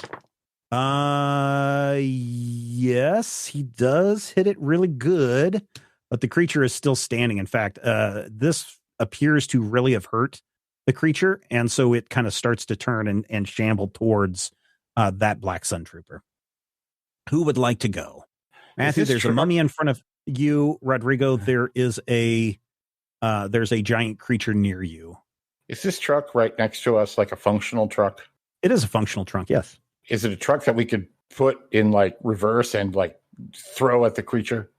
That would be like taking your VW Beetle and driving it into a tree, a bank.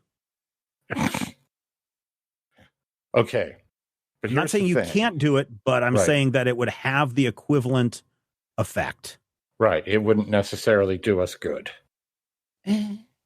Right. Plus, you would also then be on fire because this area is still flames. Could I just like push it down? That wouldn't push the truck. Energy. Yeah, like put it in neutral. No, you would need. This is a several ton truck. All right, then I'm going to shoot at the creature. Which one, the creature or the mummy? Well, there's a mummy in my face, isn't there? Yes. Crap! I'm going to kill the mummy in my face. Okay. And it's going to die. And I'm going to be like, all right, mummy in my face, stop it. And yeah, you miss, and the mummy grabs you. You are grabbed, so you are immobilized for the next turn. Let's see. I think these 2 cultists, Monty just lets them run past. They run out into the desert screaming. There are 2 Germans and a Degauer. What is this thing's called? Draugr and a mummy. I'll go. Probably somebody with some heavy weapons. Go for it, Rob. The blam. Ooh, 2 successes. Very good. Very good. I was afraid that you had missed. Oh, very nice. You put this creature in your sights of the machine gun, and you let her rip. Roll 10. What is it? What did we say? 10 dice 10. On this? Holy crap. Oh yeah. Oh man. Yes, this thing, you just rip it in half and it falls flat onto the ground. The ground shakes beneath your feet. Ba-boom. As it comes crashing to the ground and flames start to burn at the necrotic flesh all over this creature. This Black Sun Trooper over here sees it fall, and then he slowly turns to you, Dutch, and smiles, and then he pulls out his gun and shoots at you. Like, ha ha ha, and then bang, and he misses. I'll shoot it back. Yeah, am I going? Yep, if you want. I'll go. No, it's like this. Bang. All right. 13, 2 successes. Yeah, he's dead. 9. He's like, 9.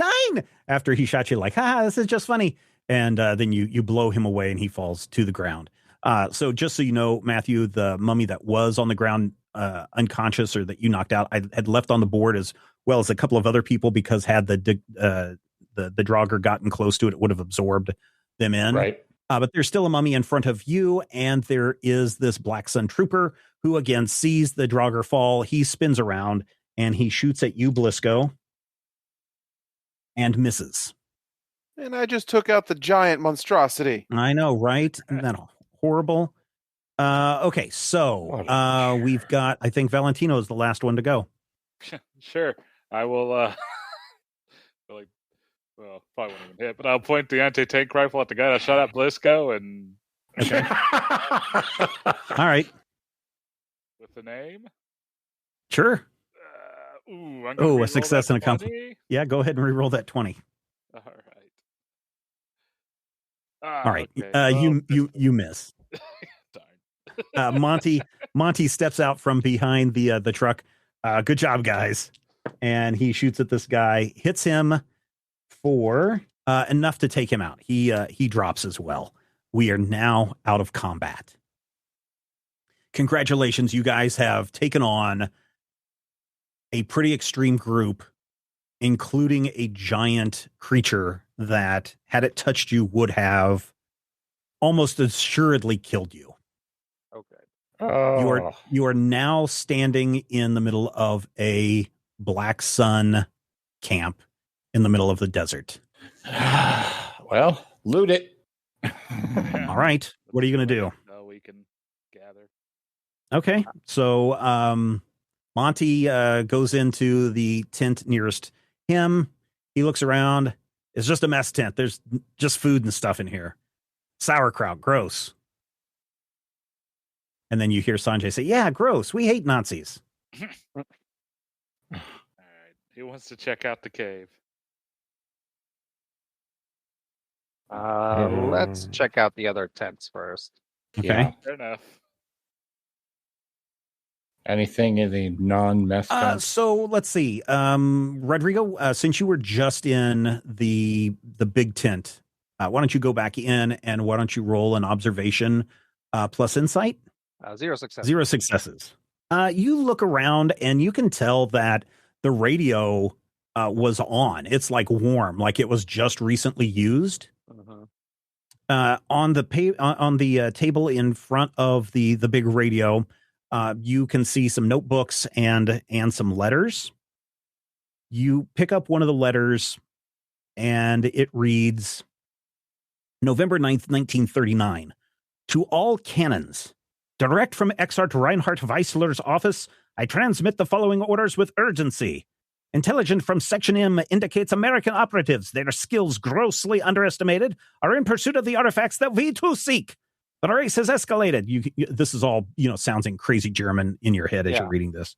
The race has escalated, and I demand nothing less than your unwavering dedication to our cause. Agents Montauk and Dienstock have made a significant breakthrough, revealing the potential location of one such artifact in Western Egypt. Despite this, our mission's importance has grown, not diminished. Your orders are as follows. Double your efforts immediately. Your primary objective remains locate and acquire the artifacts to open the door to Carcosa and secure the Key of Solomon. These are vital components in our operation. On successful completion of this phase, you are to proceed at once to the forbidden city of Amun Rahim. Therein lies the Ideolon emissary. Do not let this asset fall into enemy hands. I cannot stress enough the strategic importance of this object. The task at hand requires diligence, accuracy, and expediency. This mission is not only paramount to our military success, but also to the Reich's destiny. We are the chosen ones to usher in a new era of knowledge and power. Let the weight of this responsibility drive you. For the success of the Reich and its future, we must not fail. Carry out your orders. I expect my next communication to be one of triumph for the Faradan. Exart Reinhardt Weissler. And the spelling of the object that is being sought is EIDOLON. Uh-oh. Eidolon emissary. Oh. I don't know what that means in character, but do you share that with everybody else? I will come out with the note and be like, well, here's a couple clues. They know we're here. I mean, obviously, these guys now know we're here. But we have a name for the thing in Amun-Ra, right? Amun-Rahim. Amun-Rahim. It's called Zinzara. And you hear Lizelle coming back into camp. What was that about? Amun-Rahim? It's called Zinzara. Yeah. Have either of you heard of something called the Eidolon Emissary? I'll hand the note to. Wait, do I know if any of these guys speak German? Assume, I guess. Okay, I mean, it's pretty close. It's pretty. Since Lizelle is going to the Zurich, Switzerland university, she almost definitely speaks German. I don't want to hand it to her. I was gonna just hand it to Valentino. Oh, okay. I do not speak German. Okay. In that case, like, I'll just pocket it. Well, this seems like the most obvious thing then is to proceed at haste to Amin Rahim. Listen, I'm going to tell you all for the last time. It's Zanzahur. And then he's like, come here. And he goes into one of the other tents, this octagon-looking tent. And this is another operations tent. So while the tent that you were in, Rodrigo, was like a command tent, this one is more of an operations tent for everybody else. And so there's maps and logistical stuff all over the place. And he finds a map that shows the current location of this camp. And then directly to the west and circled is this area called Amin Rahim. And you hear Lizelle looking down at this map. She goes, yes, that is exactly where we're going. No, it's exactly not where we're going. What do you mean? I told you. Doc Jacobs found the Forbidden City. Zinzahur. Or Zerzara. I'm sorry, I keep calling it the wrong thing. It's Zerzara. Okay. So you just think it's mislabeled? No, it's not mislabeled. Did any of you read Jacob's diary? Well, yes, so you're saying there are two locations? Yes, I've got his diary. You've got a copy of the diary.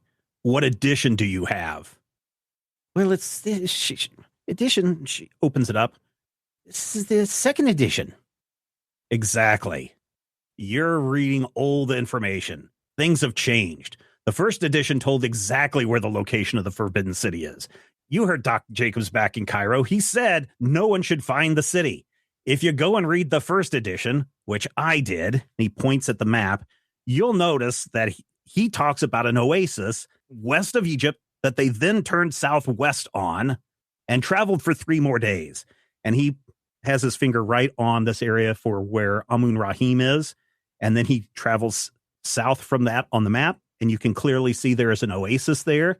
And then he goes southwest. They traveled for 3 days by foot, southwest, right here. And he points to an empty area of sand. Zara. It means to the ground. The city that was consumed by the sands. Any real archaeologist would go to the source material and know for sure what was going on before they ventured out into the desert. And he says this while he's looking at Lizelle, and he's like pounding his finger on the map in the location each time that he's saying this, and just like really in trying to point home that she has no business being out here. Can we get there without going through this other city, Ramun Rahim? Oh, yeah. They're digging in the wrong place. And if we hurry... Good. Oh, yeah. And if we hurry, we can get to Zerzara at least 2 days before they figure out that they're digging in the wrong place. You guys can get your artifact. Sanjay and I can load up and make enough money off the museum consultation fees to fund the next leg of our adventure. And then we can really go out and find the crystal skull. I told you I knew what I was doing, and I told you guys that I was the one that you needed with you. Well, that's why we brought you. Exactly. I'll look at LaSalle. I mean, I thought Doc Jacobs was telling me everything. I thought Amun Rahim was the place to go. He didn't say it wasn't the place to go. Don't take it personal. It looks like there's a lot of people telling a lot of different stories here. Mm-hmm. Who knows what his motivation might have been? Maybe he was trying to protect you. I mean, he did say not to go. He said we should stay away. Well, you guys do any other looking around? Yeah, I do. I'm gonna head towards the cave. Okay. I'm gonna get to work on fixing the wheel or the tire. Okay. All right. Because you had said that they were carrying something blue out. Yeah, they were carrying some blue crystals out of the cave. Okay. Can I go see the Yeah, blue you can crystals? go. You can go and look. I will Matthew. accompany him Yeah. just in case there's any other nasty surprises. Okay, Matthew. Why don't you go into one of the tents? You can pick which one you want and do an observation plus insight check, D1. So which tent? So Rodrigo was here, and this was the mess tent, right? No, that was the commander's tent. The mess Okay. tent was the one the farthest north side of the So encampment. here. Yeah, that was Has the anyone mess been tent. in the strange octagonal tent? Yeah, that That's was where where we you were just were. at. Okay. I mean, So you can which look at one have any. we not finished? You can look What at about any of this? them. You may remember. Well, I mean, you don't know, but Rodrigo failed his search of the commander's tent. Okay. I mean, all he found was a letter. Okay, so I'm going to go in this tent. Which one? And the long one that apparently the commander's Dutch came tent? out of. Okay. Yeah. All right. So you need to do an observation plus insight. D1. One success. Very good. So you dig around, and you don't have to be neat now. You can throw things around as you're digging through stuff. If it doesn't look of interest, toss it over your shoulder, throw it into a pile. Whatever you look near the bed where the commander would be sleeping. You find a pile of journals, a pile of notebooks. You open them up, and some of them are just diaries of the day. Of what they've been doing, and of course, one of the entries is we are having good success digging into the mine. Soon we will have flower crystals for the fatherland. The next one is another entry is lost two of the priests today. The Draugr absorbed them. Very worried about the ability of the others to keep control of this beast. And then in another book, you can find like some science formulas. Ooh. Science formulas that have some chemical makeups. If you look closely at these things, the formula that you see looks similar to something that you remember seeing when you were in the forbidden section in Arkham. Give me another observation. Do you want to continue to look around in this tent? I think maybe so. In this particular tent? Okay. You don't really find anything else specific in this tent. Okay. But there's at least one other tent you have not checked out yet. Let's check out the tent we haven't checked out. All right. So you go into the tent that you haven't checked out yet. This is the one just north of the octagonal tent. This looks to be more like a medical area. And one of the things that you notice right away as you enter is that there are all sorts of tubes and beakers and Elmeyer flasks and, twisty glass pipettes and things with a glowing yellowish greenish fluid in it. Uh-oh. You know exactly what this fluid is. Is it the fluid that makes your head fly around with bat wings? It is definitely a fluid that you only read about at Arkham before that incident happened. Before that you read in a journal, but you know that juice. it is reanimator juice. Oh, man. How did the Nazis get a hold of reanimator juice? Question mark. That's a good Meanwhile, in the cave. Yeah, if I can, I'm not going to go like all the way in. I'm guessing that when they moved the mummies to attack, they probably dropped what they were carrying. Oh, yeah. Yeah. So, yeah, just wherever we find the first batch of crystals, I'm going to go look at them. Yeah, so you pick up these strange blue crystals. They are very appealing. They look very pretty. Why don't you give me would be like a recent history check or a recent memory check? Would that be insight plus academia? No. Maybe reason and if it's science, it's academia. Okay, so let's do an insight plus academia D1. One success. Yeah, not only are these crystals very pretty and kind of glowy, These look like the exact same crystals that you saw the night when you first encountered the Germans and their crazy gun. Yeah, I'll show them to Valentino.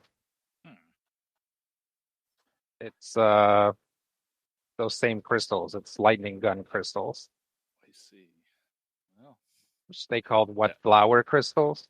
Mm-hmm. Flower Which I think is something? German for blower crystals. Yeah, for blue. Okay. So just blue crystal. Yeah. but we didn't see any of those ray guns around. No, they didn't have any of the ray guns here, Yeah, they're all which in is California weird. right I now. mean, you haven't examined any of the tents, Valentino. Ooh, that's true. Do we want to take them with us, or I are we think concerned about volatile these we should take with properties? us because the Brits have a lightning weapon, so I'm sure they would be happy to see some of these. But we don't have a zombie mining operation, or I don't know. I don't know if he would say zombie. Was zombies popular enough back then? Yeah, I mean, these are the creatures that you fought. The mummies are reanimated corpses. We don't have a mummy mining operation, so I don't think we'll be able to get any new ones. But we can take some of these and at the very least show it to them, see if they're useful, and also obviously make a note of this place for them to potentially come here, and for our allies to mine the geological patrimony of this country. Valentino, did you want to look around anywhere? Yeah, if we think we're good with the mine, then yeah, I will. Yeah, did you guys want to go deeper into this mine? I mean, if this is the source of these blue crystals, maybe exploding the mine might be a good idea. Closing the mine off so it makes it more difficult for people to get to, or I mean, that's fair. They probably have other camps nearby, and it would suck if they're just able to immediately resume. Call Sanjay over since yeah, Sanjay. Yeah, Sanjay comes Plus over. What's up, explosions guys? are fun. What's up, guys? Hey, can you use some of your can you demolitions here? Yeah. Oh, and he looks, and he goes into the cave. Like he goes back a ways, and he walks. He goes into the shadow part, like the sun would be shining in. You can see a few feet in.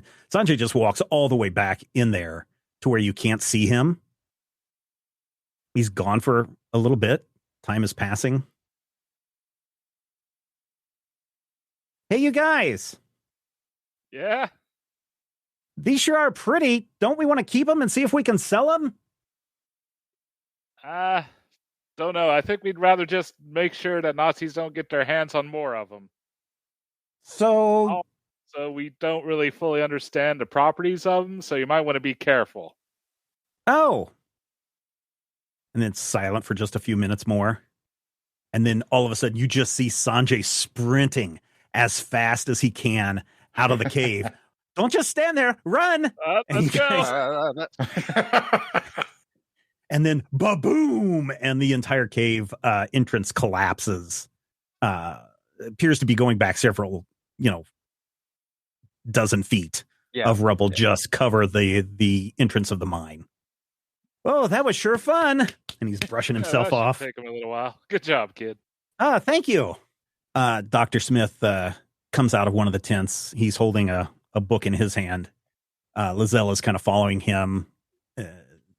Doesn't look like they've been fighting, but she seems interested in what he has found. What do you got there, Professor? Listen, you probably don't want to be around those crystals that much. Look here. He opens up again. It looks like another journal from the leader. And it says something along the lines. He's saying that that several members of the group have become more and more deranged or unhinged the more that they are around the crystals, or the more that they handle the crystals. All right. Is this a year where we understand radiation? Marie Curie died in 1934. Well, yes, so they would know that kind of radiation. So yeah, they would probably know X-rays, radiation, that kind of stuff. Wait a minute.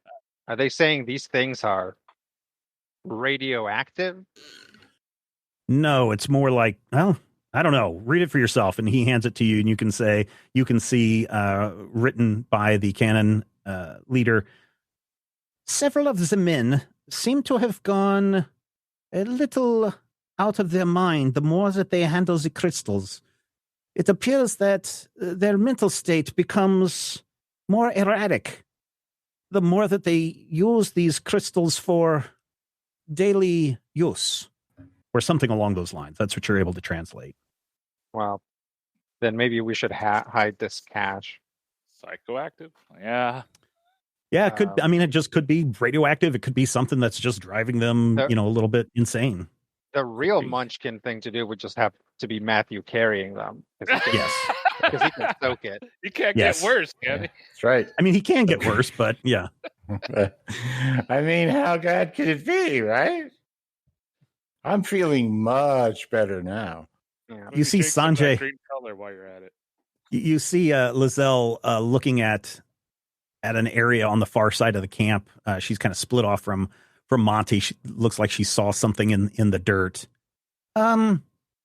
Dutch, can you come here, please? Well, yeah. I'll basically the crystal that I was carrying, I'll put him in like a handkerchief, which clearly will probably do nothing. Yeah. Lead handkerchiefs is made out of asbestos, so I bet. And then like hand them to Valentine and be like, I just toss them or hide them somewhere, I guess. And I'll go over to see what she's talking about. I'm archaeologist, but not a paleontologist. But does this look weird to you? And she points to the rock wall of the canyon, and it looks like a giant snake skeleton embedded in the rock. Whoa. But the weird, creepy thing about it is it looks like it's got 2 human arms. This is very strange. I mean, I'm not a paleontologist either, but I don't. If I was paying attention in biology, I don't think this, and I'll point at the arms, very likely to come out of something like this, and I'll point at the rest of it. Yeah, that's really weird. Is it a fossil? Is it like? Oh yeah, it's fossilized. Yeah. Yeah, it's not fresh or anything. All right. Well, definitely make some latitude and longitude notes of this camp, because it's going to be a lot of work for our NPCs to. Yeah, you do have radio transmission capabilities. Remember, in the truck if you need to. But are you going to leave this camp as is and just drive out? I mean, we've been on the road for a couple days, right? Yeah. Like how many days? Like 3 days? So from the time that you left Cairo, this is the start of your 3rd day. So you're about a day and a half's journey from Zerzura. Okay. So we haven't, I mean, there's like 6 of us, right? So obviously we've gone through some amount of provisions. So any like food and water that they have, we'll restock our own provisions. All right, very good. Oh, there's probably some heavy blankets there too if you want to keep warmer at night. Yeah, they since these guys are Black Sun, they probably have some fancier stuff than we have. So definitely have Blisco look through it and see if there are like any tools or anything else from their trucks that we want to take. Yeah, all the gasoline and oil tankards have exploded, so you can't really refuel unless you want to siphon out of. Anyway. Yeah, unless you want to siphon Nazi gas out of the Nazi trucks into your good, clean American car. No way. Yeah, no way. So yeah, definitely upgrade / refill our supplies, and then yes, we should probably set fire to it just so they can use it again. Yes. I mean, Blisco, we've already started setting fire to it. Yeah, Blisco, please do your car repair check. Vehicles plus what is it, coordination or brawn or something? 1 success. Very good. You are able to get the tire on with a little bit of difficulty, a little bit of help from Sanjay, and by Sanjay's help, he's like, you should do it this way. You should do it this way, is what he keeps saying to you the entire time. But eventually, eventually you get the tire put on. Everybody piles in. Sanjay and Monty and Dutch get back to the truck. And as you all head off, smoke rises from this box canyon as the entire camp has been set on fire. Critical Hit Punch All Nazis is a production of Major Spoilers Entertainment and was produced and edited by me, Stephen Schleicher. If you would like to get a behind-the-scenes making of this episode, be sure to check out the GM Roundtable Octoon Cthulhu Edition at our Patreon page, patreon.com/Major Spoilers. Each week I discuss my plans for the upcoming game session, and Dr. Brad Will is there to share his reactions and advice on how to be a better game master. I will warn you, though, there are spoilers galore in every installment of the GM Roundtable Octoon Cthulhu Edition. So, if you don't like spoilers and don't want to know what I am planning next, don't listen to these episodes. Though, I will say, if you do listen, you'll be able to see how and where the players throw a wrench into my plans, and you're also going to have greater insight into the world that's being built into this campaign. This week we didn't have any named NPCs, so no shoutouts to our associate producers this week, but next week we'll feature a lot of surprises, and more than a few of our wonderful patrons will become NPCs in this game. You want your name to appear as one of these NPCs in future episodes? All you need to do is become an associate producer at patreon.com/Major Spoilers.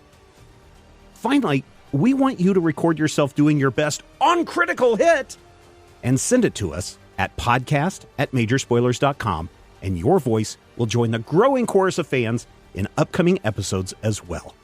Thank you again for listening this week, and here's hoping all of your dice rolls are critical hits.